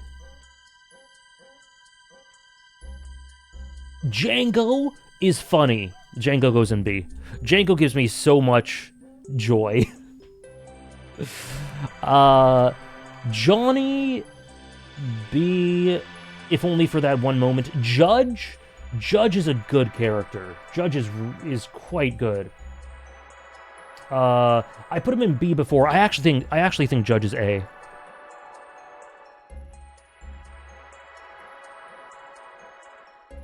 Jack is such a weird character for me.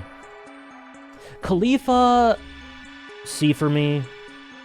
Karasu, I just love his crows. Kadu, oh, Kadu, I love you. A. Kashi, B, I think. Kaya. A feels right for Kaya for me.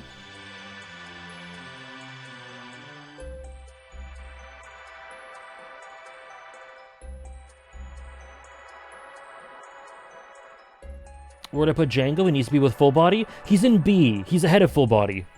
I've separated them, unfortunately. What if I said Kadu top of A? Kinda real. Kinda real. I'll put him here, at least. Killer, Killer's a really disturbing, powerful character. I'd put him high B. You have Killer ahead of Kid? Oh, he's probably higher than B, actually. That's really upsetting. His story's really upsetting. You all do? You all have him ahead of Kid? Well, obviously not literally everyone, but I don't think I'd have him ahead of Kid, but I think he's in the same tier. Let's put him next to each other. You got Kid ahead? Let's put them next to each other. Best friends. I think Kid is slightly better. I know, you're right, Homdaj. That's why I think I elevate him to A instead of B. A bit more than that? True, true.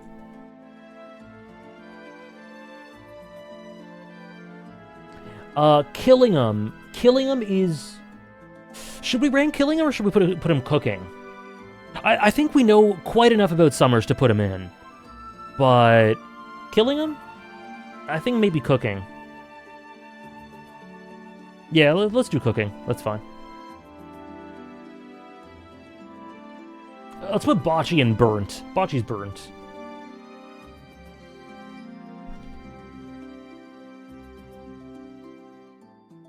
Oh, King Bomb. Right. Digested.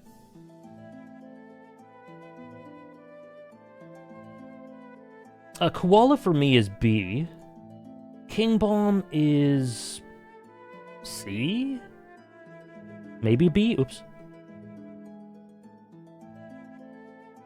Yeah, well, I think we're doing everyone. I think we are. Kokodo is good. I like Kokodo. High B. Koshido, B. Koza! I do like Koza quite a lot. This is like a trip down memory lane. I love seeing these characters that you don't know, because the cast is so vast. I don't think of Koza a ton. But when I do, it's always fondly. Where was he last time? He was A. Yeah, I think that's fair. Or maybe A+. Let's see.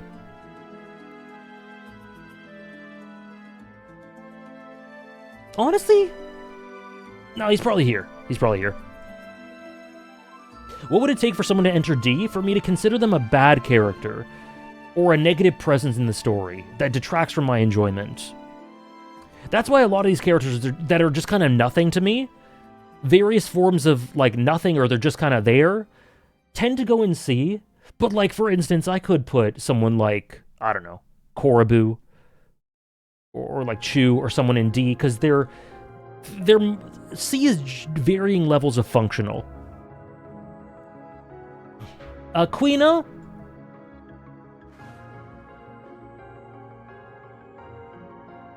You think so, Trish?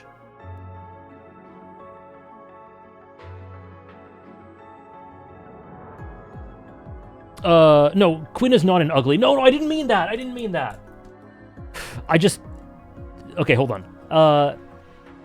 Katarina being A tier? I'd love that.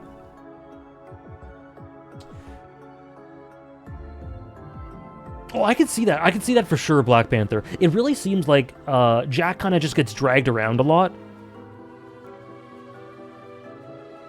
kind of not really sure where he should be placed. He just kind of is dragged around by the plot. Quina is probably I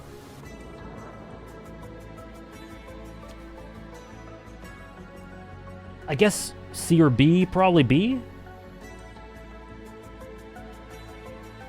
Kumadori. Kumadori's cool.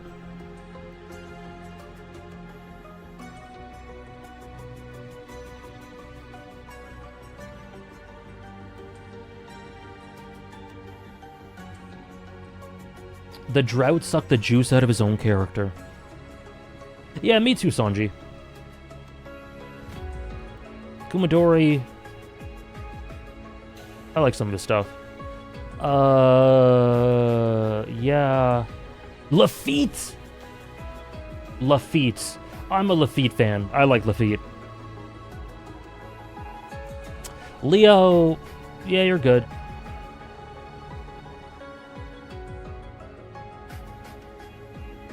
Lily. Ooh. Both, Raph. Lindbergh. I can't justify Lafitte being... You know what? I can't just... Yes, I can. Lafitte's an A. Yeah, look at this panel for this. But can I put Lily out of cooking? That's the question. Yeah. Lily's probably still cooking, but I'd like to hear where you would put Lily if I had to. If I had to? Okay, I'll put her in cooking, but where I would put her if I had to...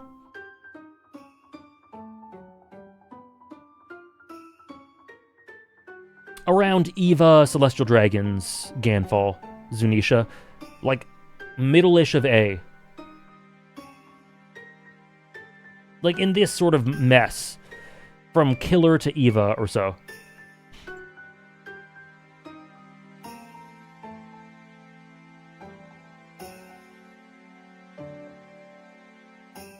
Where would Shamrock go if I had to pick? If I had to... Okay, the implications for Shamrock are very based off of assumptions and filling in a lot of gaps that I want Oda to solidify before concluding. But let's say I'm not off base. Let's say I'm on base. Let's say I'm accurate with my perception of Shamrock. Right now, low S. Low S. Kaido being kind to Jack was Oda being like, sorry, buddy, you did your best. It's pretty meta. Shamrock would be low S. And then, who was it? Lily would be middle of A. Intrigue kind of cooks. Lola?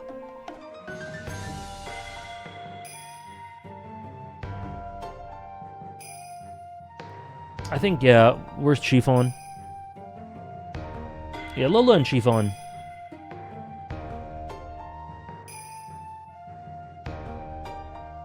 Lucky Roo. Mach Vis. Mafi. Modulin! Modulin! Oh boy, Modulin in the stream lore.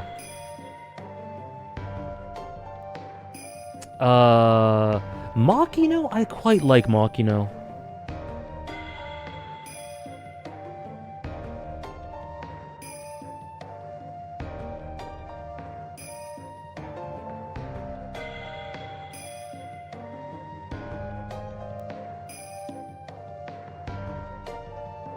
Wait, where's Mihawk? Mihawk and S? Yeah, that's good. Yeah, I was thinking Machino potentially A. But I'll keep it high B. Yeah, I know, Peter. It is a fun idea. Marguerite? I like Marguerite. Machino is a character that could really elevate later in the series. Yeah, raising the next generation. Machino integrates with it big time with the next generation idea, while also being essential to the being an intimate connection for Luffy. Marigold. Mars. Oh, okay. Okay. I think that the Godosei are probably all A.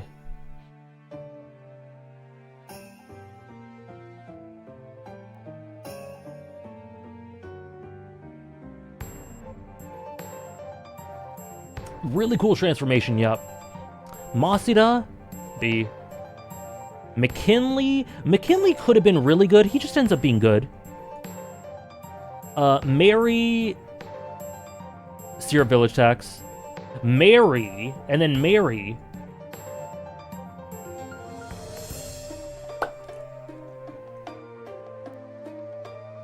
Mars the coolest. Miosgard is... Yeah, I do love Mary, of course. I'm sorry, one sec.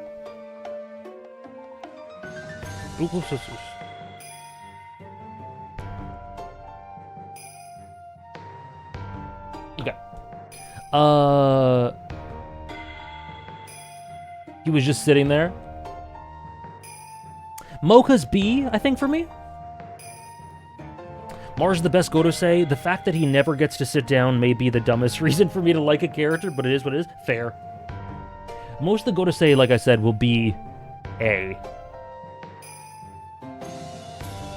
Yeah, thanks, Garling. Moji, Momonga. Monet is interesting. Monet is a high B for me. Morgan.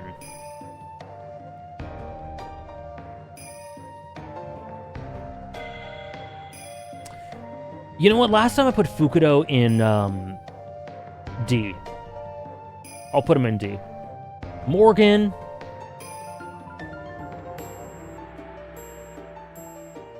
Monet and Nami parallels.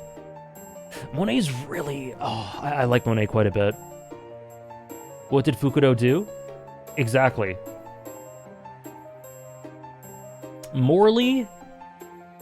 I don't really think much of Morley.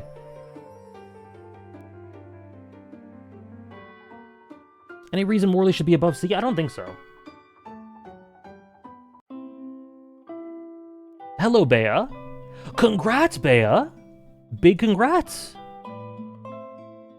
Welcome in.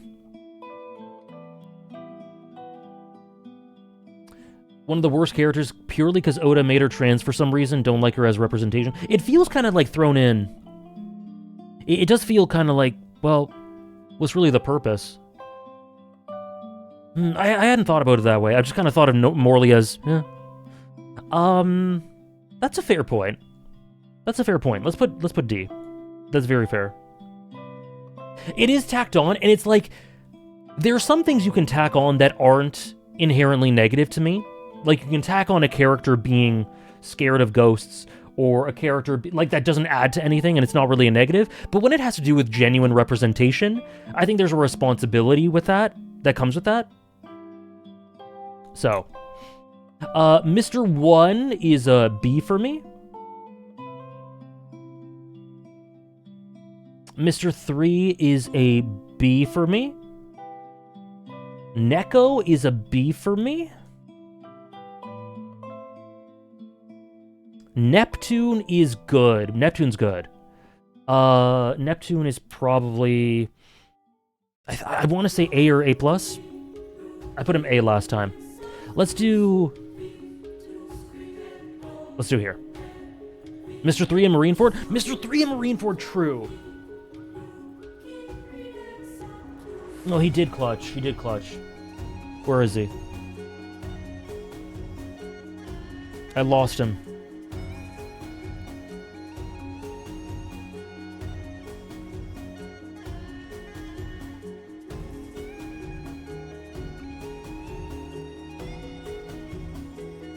I love how Neko is just in between Dory and Brokey just laughing.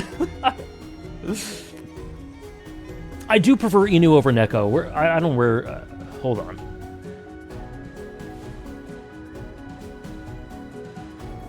I do prefer Inu over Neko. That is true.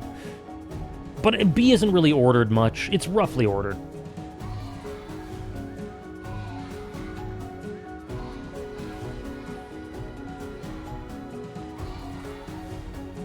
Niji, probably B. 3 is below NECA? Okay, where? Okay, Mr. 3.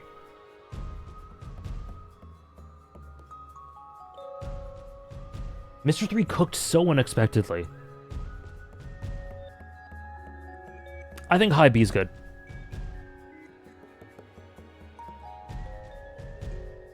And high B is good.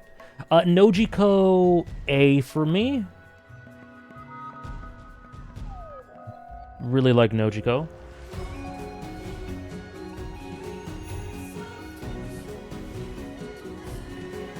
Oh, okay.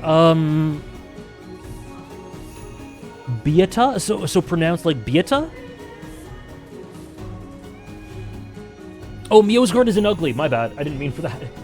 Miosgard is probably... Miosgard's really important. I put him B, I think.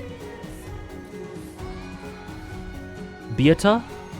Beata? Let me know if that's... So like Beato, Beato, but A instead of... So like Beata? Okay, 1 Beata, 2 Beata.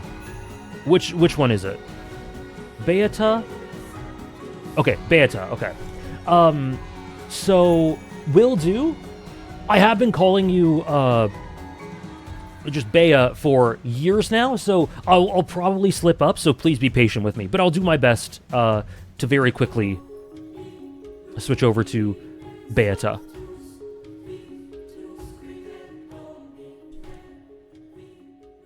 Nola? I do like Nola.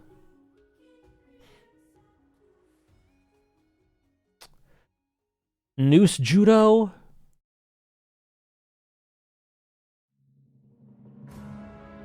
There. Ors Jr. B? Ors B? Ohm? Don't remember you. I don't think. Oimo?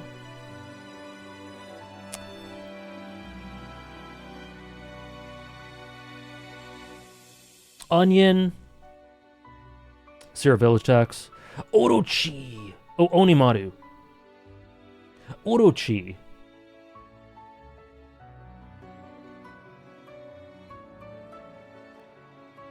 Fiji loves Ohm, does he?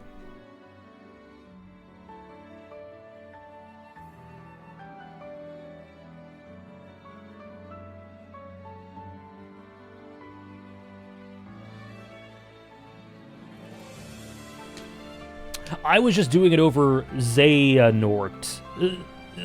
Like the Zaya. Just replacing it with a B. Bea. I guess I was wrong. Orochi, yes, Orochi. I'm thinking Orochi is probably, yeah, Orochi's probably A+.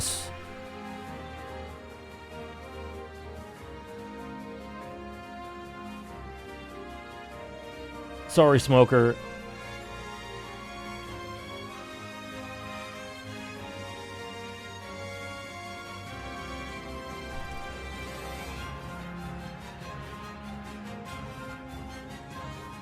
Got it. Toki... Why did you... I just skipped, but anyway. Toki. Oh, I really like Toki a lot.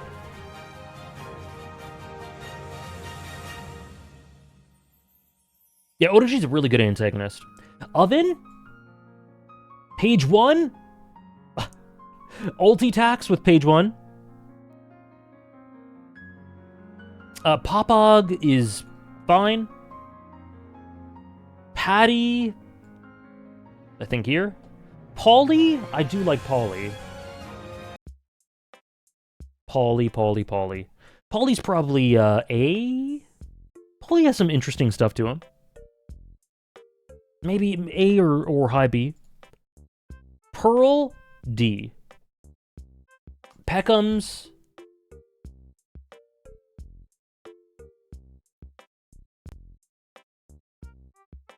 Pell. Pell's B. Pell would be A or A+. But unfortunately...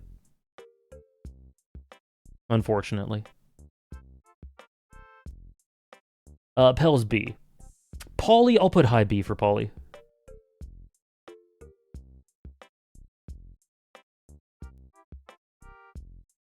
If only he had died. If only. Where's Joy Boy? He might not be here. I don't think he might not be here. Or I put him somewhere already and missed him. The live action will save him by killing him? We can hope. That's a horrible thing. We can hope. I don't know where Joy Boy is.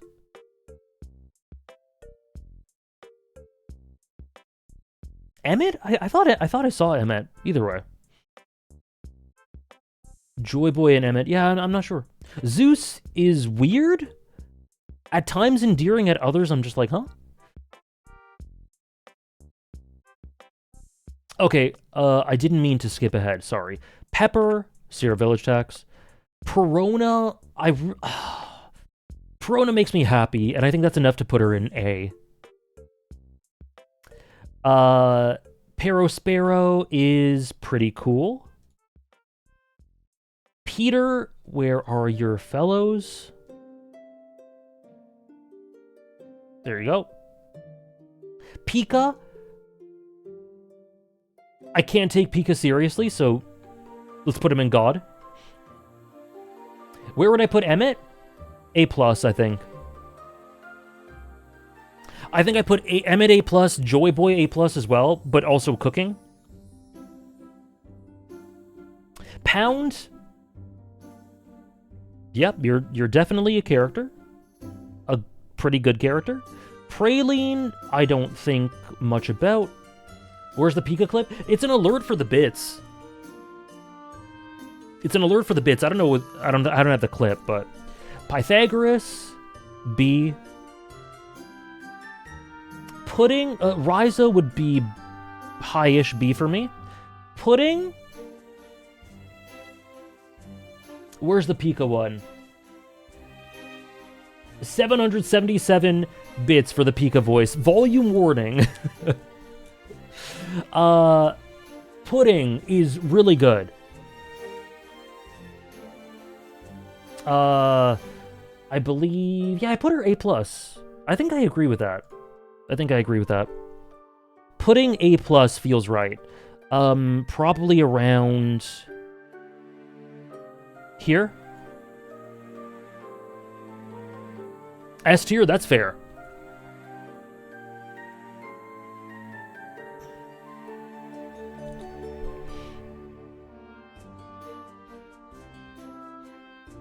Rebecca, I think, is an A.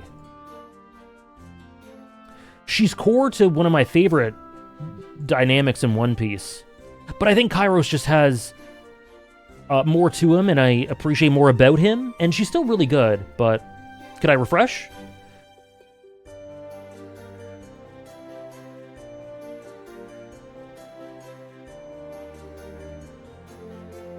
Ah! There we go. Okay. I can put... Thank you so much, Trish. Emmett and Joy Boy right here. Let's put them in A+. They're cooking, but let's also put them in A+. Well, Emmett, I think it's fair to say Emmett is beyond cooking. Emmett's really good. Let's go there. And Joy Boy, I think, is like top of A+. Emmett might be higher than this. No, Joy Boy, top of A+. Loki S. Loki S. Tell me if you find them alive, I won't let them reach Dofi. Wow. I really tapped into something with that, didn't I? Let me play that again. Thank you, Trish, for allowing everyone to hear my Pika voice. For the 777 bits. That is a lot of bits. That is not cheap. Thank you so much, Sarah. Tell me if you find them alive, I won't let them reach Dofi!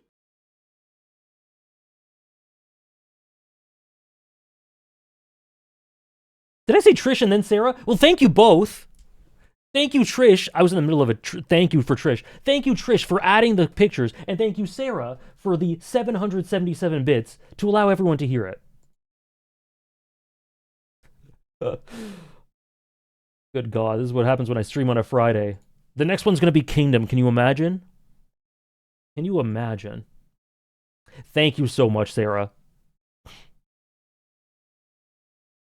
All mods are the same. That is true, Struggler.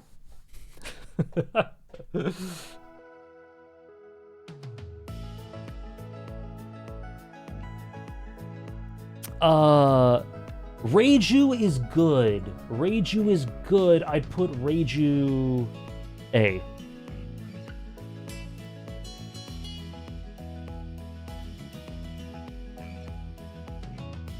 Richie, Rika, Riku. Riku's good. These two. Riku's good. I think Riku is probably A as well.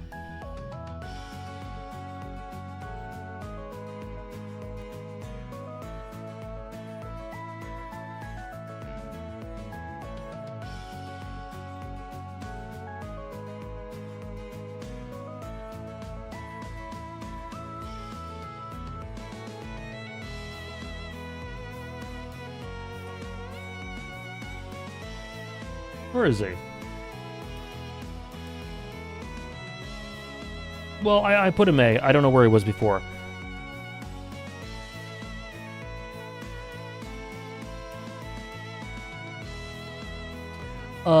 And Yamato. Where's Hody Jones? Where is he? Oh, he's A+. Okay, good. Ripley? Ripley's cool. Still cooking. I'll put her in B. Ryokogyu? Strange character, but I do like him. I'll put him in B as well. Ryuma? B as well. These are all good characters in different ways. Sadie, if I'm remembering correctly, Sadie has one of the worst character designs. C. Sai, I think C. Saul Death, oh yeah. Sandersoni is probably in B. Saul Death, C. Sasaki, I think C. D for Sadie. Oh yeah, you're right. You're right. That was my reasoning for why, unfortunately, she deserves D. There you go. Satori. Weird character.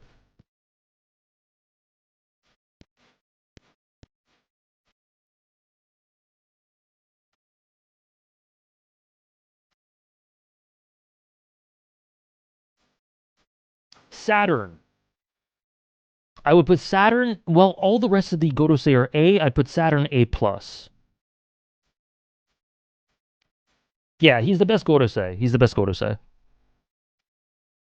Saul, for me, is here. High A. Shaka, B. Shocky. Oh, I think Shocky was B last time, yeah? I think Shocky now, she was bottom of B. I think Shocky's A for me. Low A, but I think there's enough there for her to be A. No, Garling's here. Garling's here. I put him in A. Garling's in A.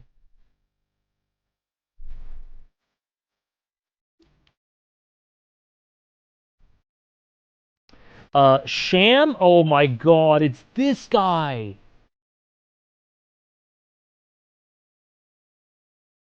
Meow Band Nation Rise Up? See. Greatest of all time. Shiki? I am here! Cooking? Maybe. Shiki, where did I put Shiki? Burnt? No, Shiki's cool. I like Shiki. The move for Shiki might be A, but also like low heat cooking.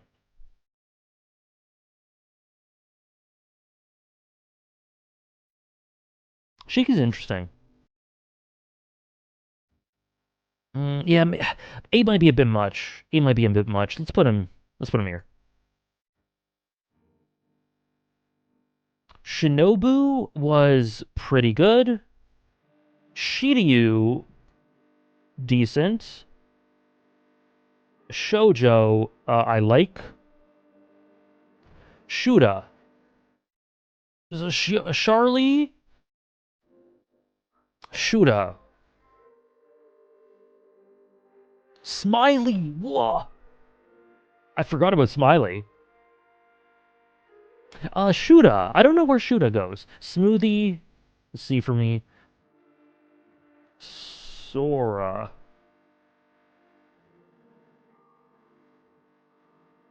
Oh, okay. I was just making sure that was Sanji's mom. Sora is. Hmm.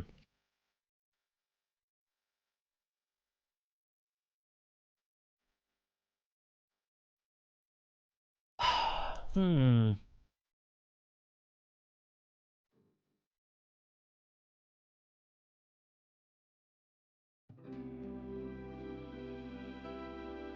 B.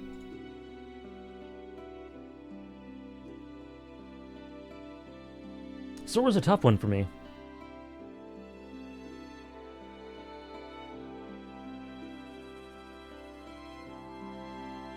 I just tossed Ohm in C. He's here somewhere. Here. Kadu is on here, yes. Shuda, C. Spandum!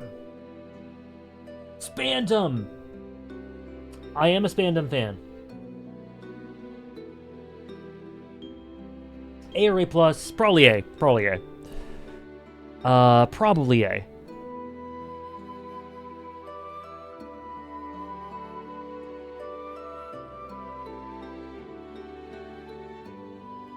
Squard? I mean, he's really essential, but... he does a really good function. Is that enough for B?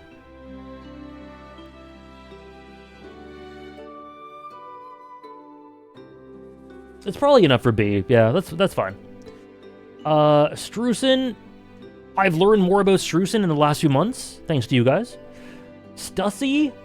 B. Sugar. I don't know. Sukiyaki. B. Sunny. I think Sunny goes next to Mary. Sweet Pea. T-Bone. T-Rex. Tamago.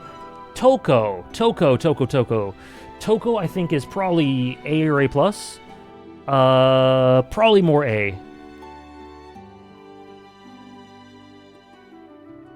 Yeah, I think I'm thinking Sugar's probably C. But like top of C. Tonjit, you're from Long Ring Long Land. You're kind of funny, but probably not more than C. Toto. Oh, I love Toto. I think Toto around here. Toto's really good.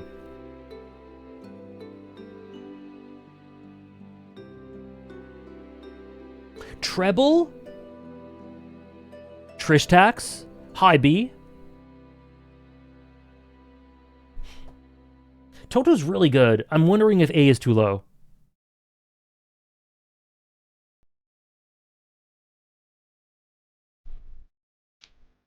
A's fine. We'll do A.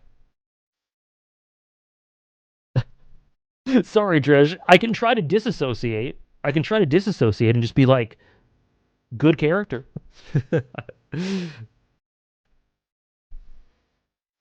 Sudo B. He is really good. He is really good. Not this song.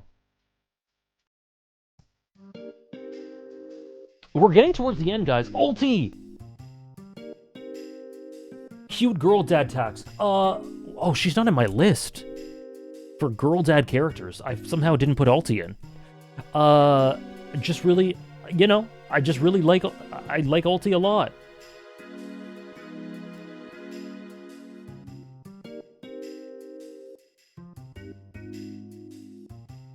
Very likable vibes. Vander Decken?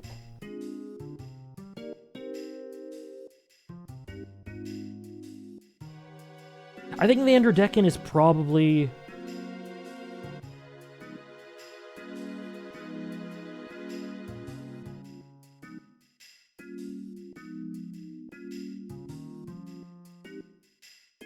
I know it does, Raph. It does. Really tuned stuff? I need one. I want an Alti figure. Probably C. I was thinking C too. Vander Decken does the job. He's reprehensible, but it's not like he's unnecessarily over the top reprehensible in a really bad writing sort of way, like Absalom. Vander Decken, greater than Vanderlind? Just wait till the top 100s. We'll see. Virgo. B. Wanda. God, Wanze. Look at this guy.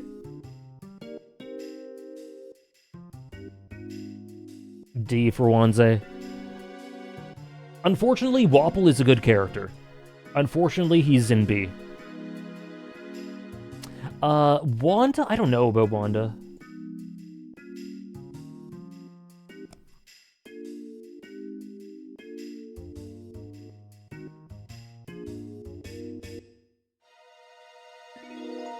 Wapple is exactly what he needs to be for Drum Island. B for bench. I think Wanda C probably, yeah. I was trying to think about why she should be higher, but I can't really think of why. Weevil, weird character. Let's put him B. War Curie, it goes in A.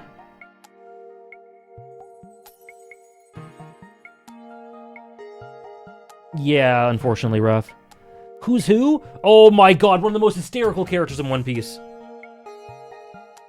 So funny. I love Who's Who. Specifically for giving us the biggest random-ass lore dump of all time while being racist.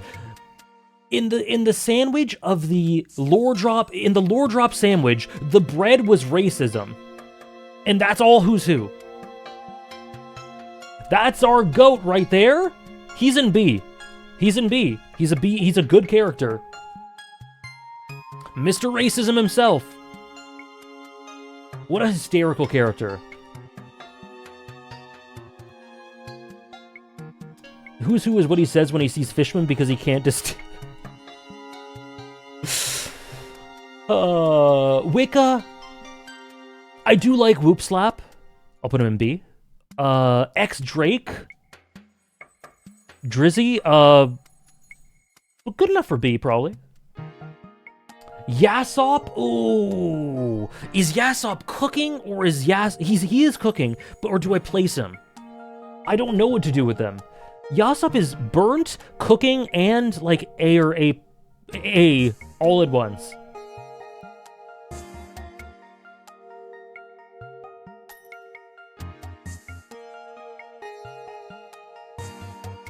Yasop.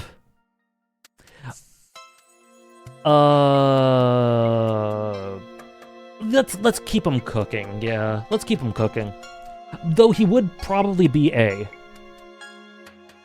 What he did to Barto? Crazy. Insanely good. Insanely good. Yonji, B. Yasu, oh, Yasu. Yasu's so good. Yeah, good comparison term. Yeah, A+ for me for Yasu. Probably around here. Zeph is cooking. Yokozuna, B. York, really interesting character for now, B.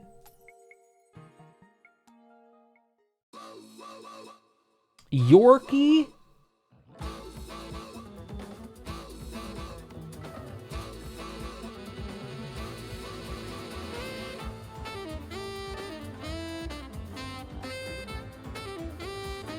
C. I love Minoko. Yosaku, C. Oh no, you're right. I forgot. Yeah, you're right. I forgot who Yorkie was for a second. Yorkie's B. And Zeph. Zeph are goats. One of the greats. I think Zeph is A+ or S. Which one do I do?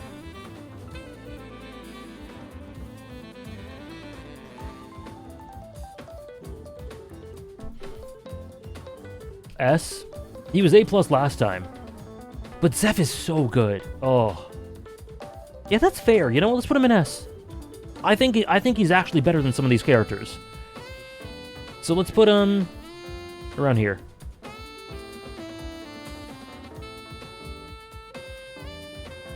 Is that it? Are we done? We're done. Crazy. That's it?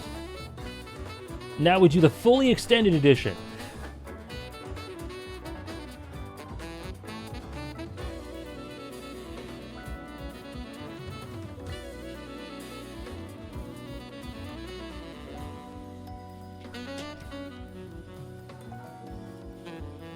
I was debating whether to send this or not. It's a hot take, and I'm not trying to argue or convince anyone, but I feel the need to say that I strongly disagree with the take that Sanji's been bad post-time skip.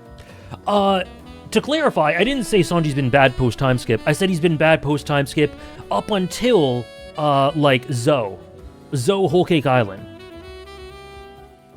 Up until then, he's absolutely been bad, but holistically, Oda brought it back around, and he's been definitely... He's had some of the best stuff of any Straw Hat.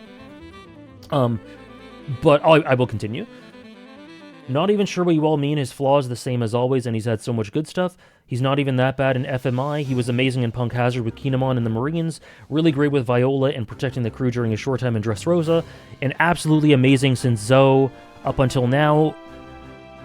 And an even hotter take, I don't love it, but I don't think being a pervert is that bad of a flaw.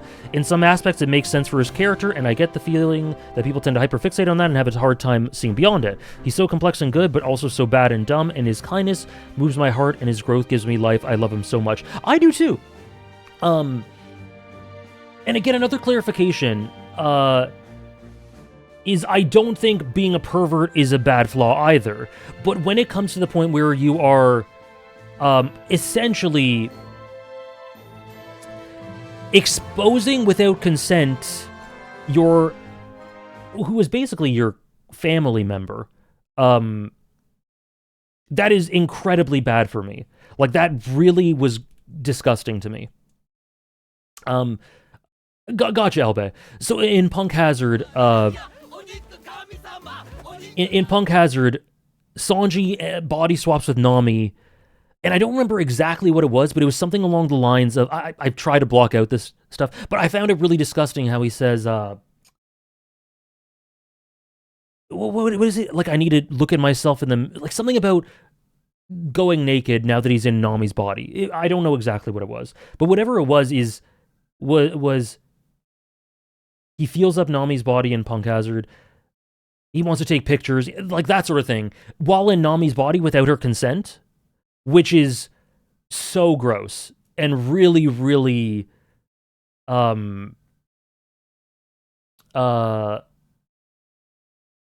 doesn't do it, no, but like, it's really disrespectful to someone for whom he otherwise has a really beautiful relationship with, and it's just generally strange on a overall storytelling level, because it's like, why is that even allowed to me for him to do that? And yes, I know the gag stuff is funny and acceptable in Japan, not as a blanket rule, but even if it is, I don't agree that it's funny or acceptable. Like, I don't. I can only speak from my perspective, and I disagree that it's funny or acceptable. Fishman Island was full of him having tons of nosebleeds. There was also some... Anyway, like, Fishman Island and Punk Hazard is a lot of his...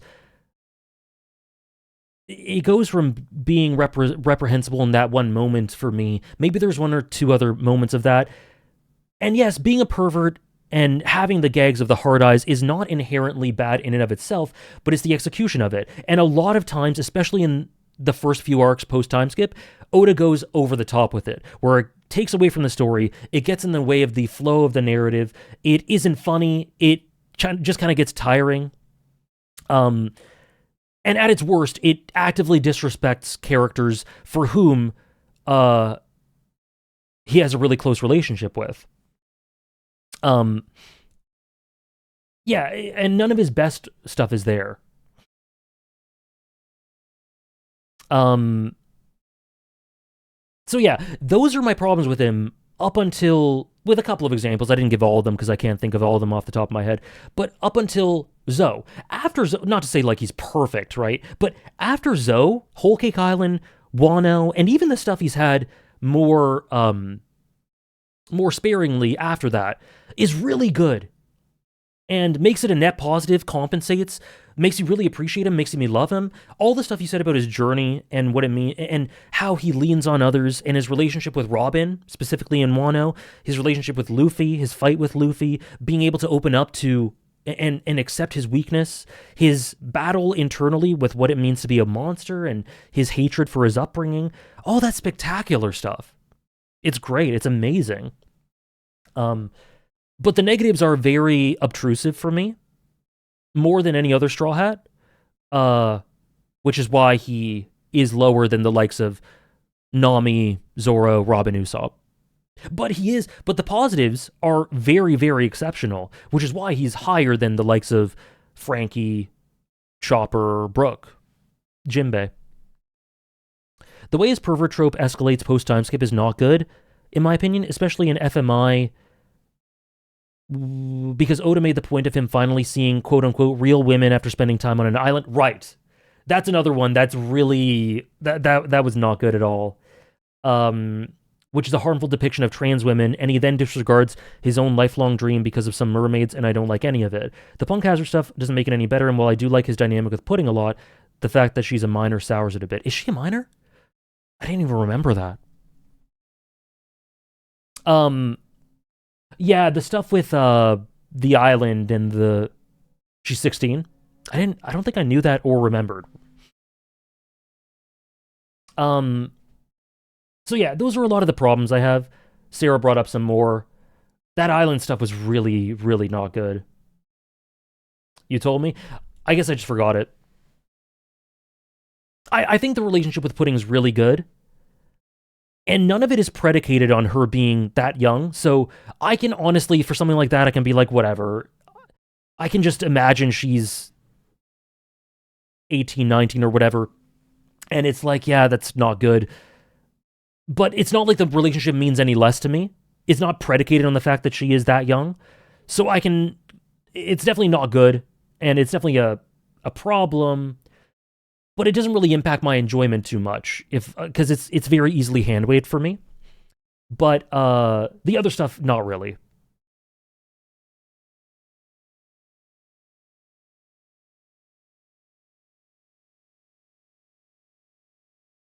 Yeah, they really exaggerated his pervertedness in a way that isn't inherently bad in and of itself, but definitely gets in the way of the narrative. I'll do that in a sec, Trish. The thing is that with Sanji, the conversation feels like it's only about his flaws. He gets a few bad things and the rest gets erased. And that makes me sad because he's had really great things outside of what you're saying about Zoe and onwards. But Elbe, I always talk about his positives. Every time I talk about how he's got negatives, I literally just now juxtaposed with all this stuff is spectacular. And I always talk about how he's one of the best characters in Wano, which a lot of people don't give him credit for. So I don't do that. I absolutely give him credit where credit's due. That's why he's not like a C tier or a D tier or even B or A. Like he's quite high up. That's pretty high up.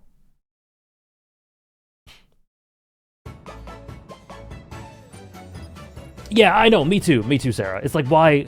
I don't know. Thank you, XNOM, for the 15-month resub. Thank you very much. I really appreciate it.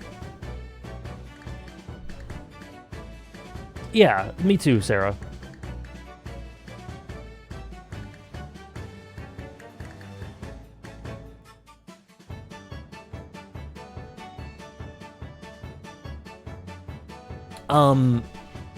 Okay, top 5 characters where the pervert trope is executed well. Randy Orlando from Trails. It's not perfect, but the vast majority of it, to me, is done really well with Randy and Trails. Yeah, no, I totally get that, Elbe. Sanji is definitely slandered all over the time, and in some ways, I think Sanji, like I said, deserves to be criticized. His character deserves to be criticized for certain reasons, like I mentioned. But I do think that in some circles, he can be unfairly criticized, and the good elements to his character, I think, can go ignored. Which in that case, definitely, is worth mentioning all the great stuff that he does, and why he's still a very valuable member of the story who I really appreciate, with awesome dynamics. So yeah, in general, for sure. But I do try my best to offer a balanced take on all these characters and talk about the positives as well as the negatives. Oh, really, Trish? Damn. One day. Sorry. Would Shunsui count as a pervert trope? Maybe. I said Randy Orlando from Trails. I know, it's really too bad to and stuff, because it's really good. It's really important, really good for his character. It's incredible.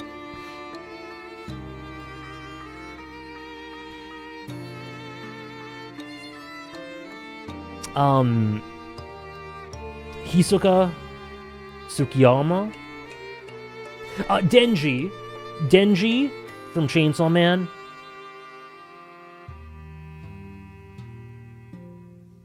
I would say Hisoka more than Tsukiyama. Is that 3? Shunsui? Sure, I'll do Shunsui. And let's think of one more.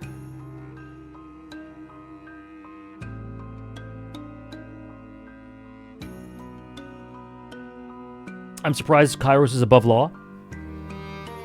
Kairos is amazing.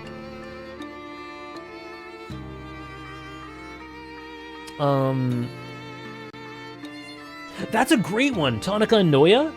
It's actually done really respectfully in Haikyuu. Really respectfully.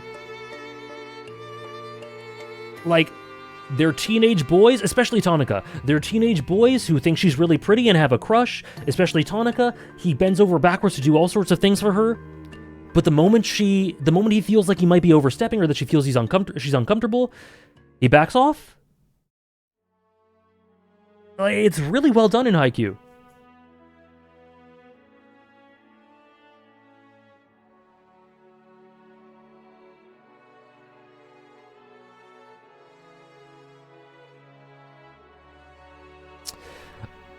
I get your logic scheming. I do feel that there are some moments where, like, maybe there isn't outright malice, though I don't know if the island stuff...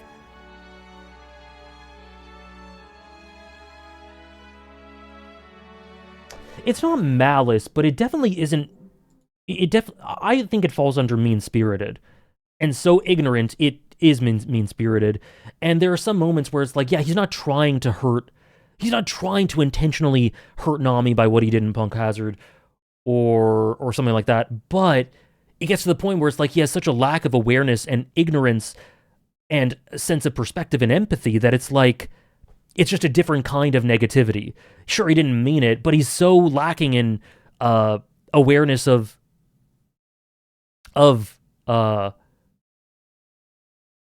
Nami's comfortability that it's like, it's still a big negative for me. Yeah, the island stuff, it does feel, at the very least, mean-spirited to me.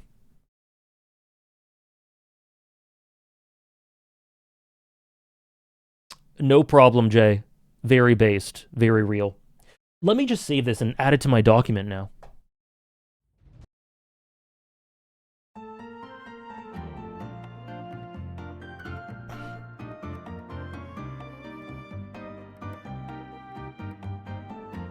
Okay.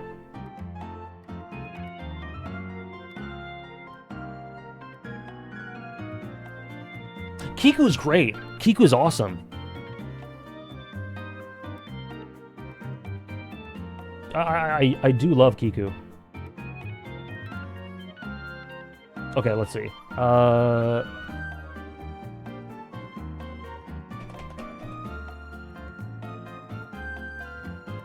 whoops.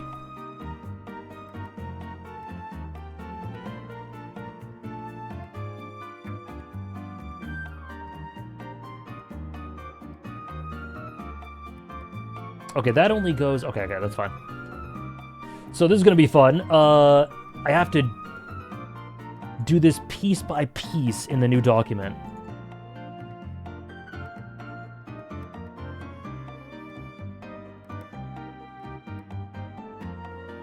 Here, I'll keep chat open while I do it.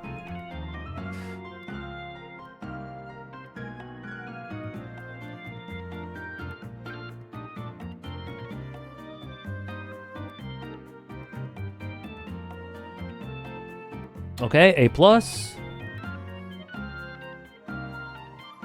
A and B.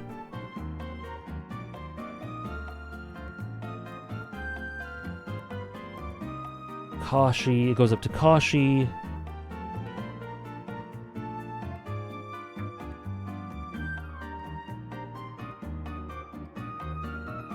Okay, that goes up to C. And then there we go. There could be more D tier characters. There really could be. But I don't know. For me to put a character below C, it's like they have to actively bother me. Or like be a consistent negative influence. And there are a ton of them in One Piece. I put Satori. Oh, Satori! I put Satori in D before. Let me put Satori. Where is he? I can't find him.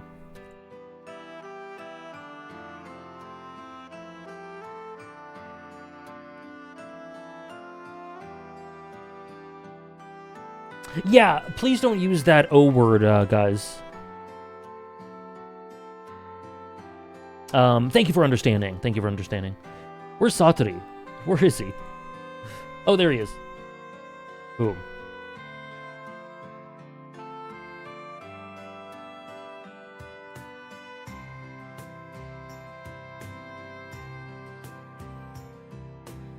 Hello, Yuki.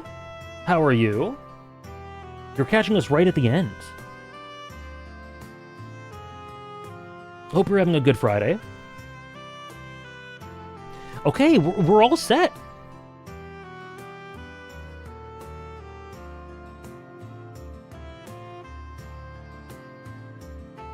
Boom.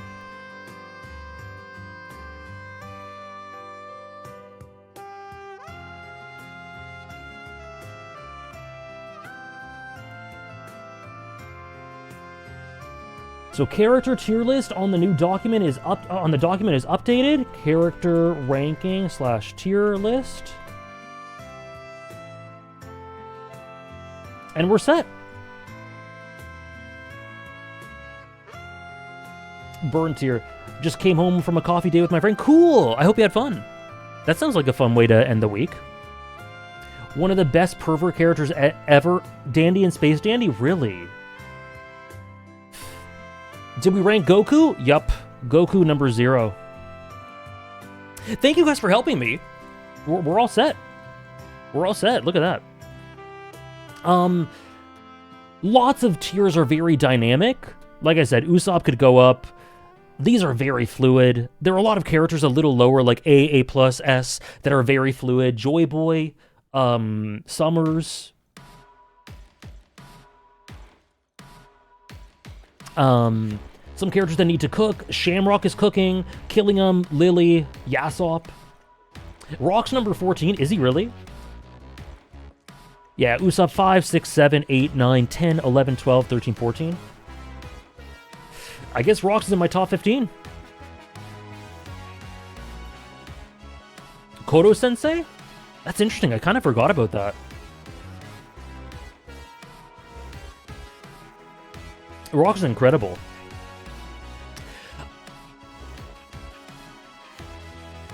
I'm happy with that, though. And I'm glad we finally did it, instead of me doing it a little bit every few weeks.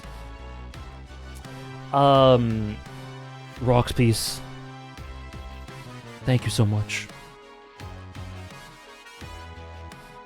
Thank you for the streak, Raph. 55 in a row. Thank you so much.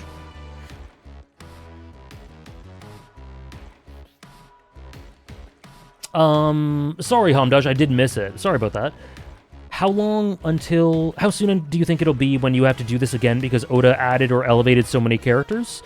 6 months more? No idea. It depends on the story. Like, if in 3 months so much new stuff has happened that this feels very different, then I'll have to do it in 3 months or so. If there isn't much movement in a year, I can wait a year and a half. It depends on the story. It depends on what happens. And how much change there is. What do we call the flashback? Most people I see call it the God Valley flashback, even though there's more to it. I guess the Loki. Top 100s will be notable, yeah. Yeah, God Valley's only a part. Elbaf.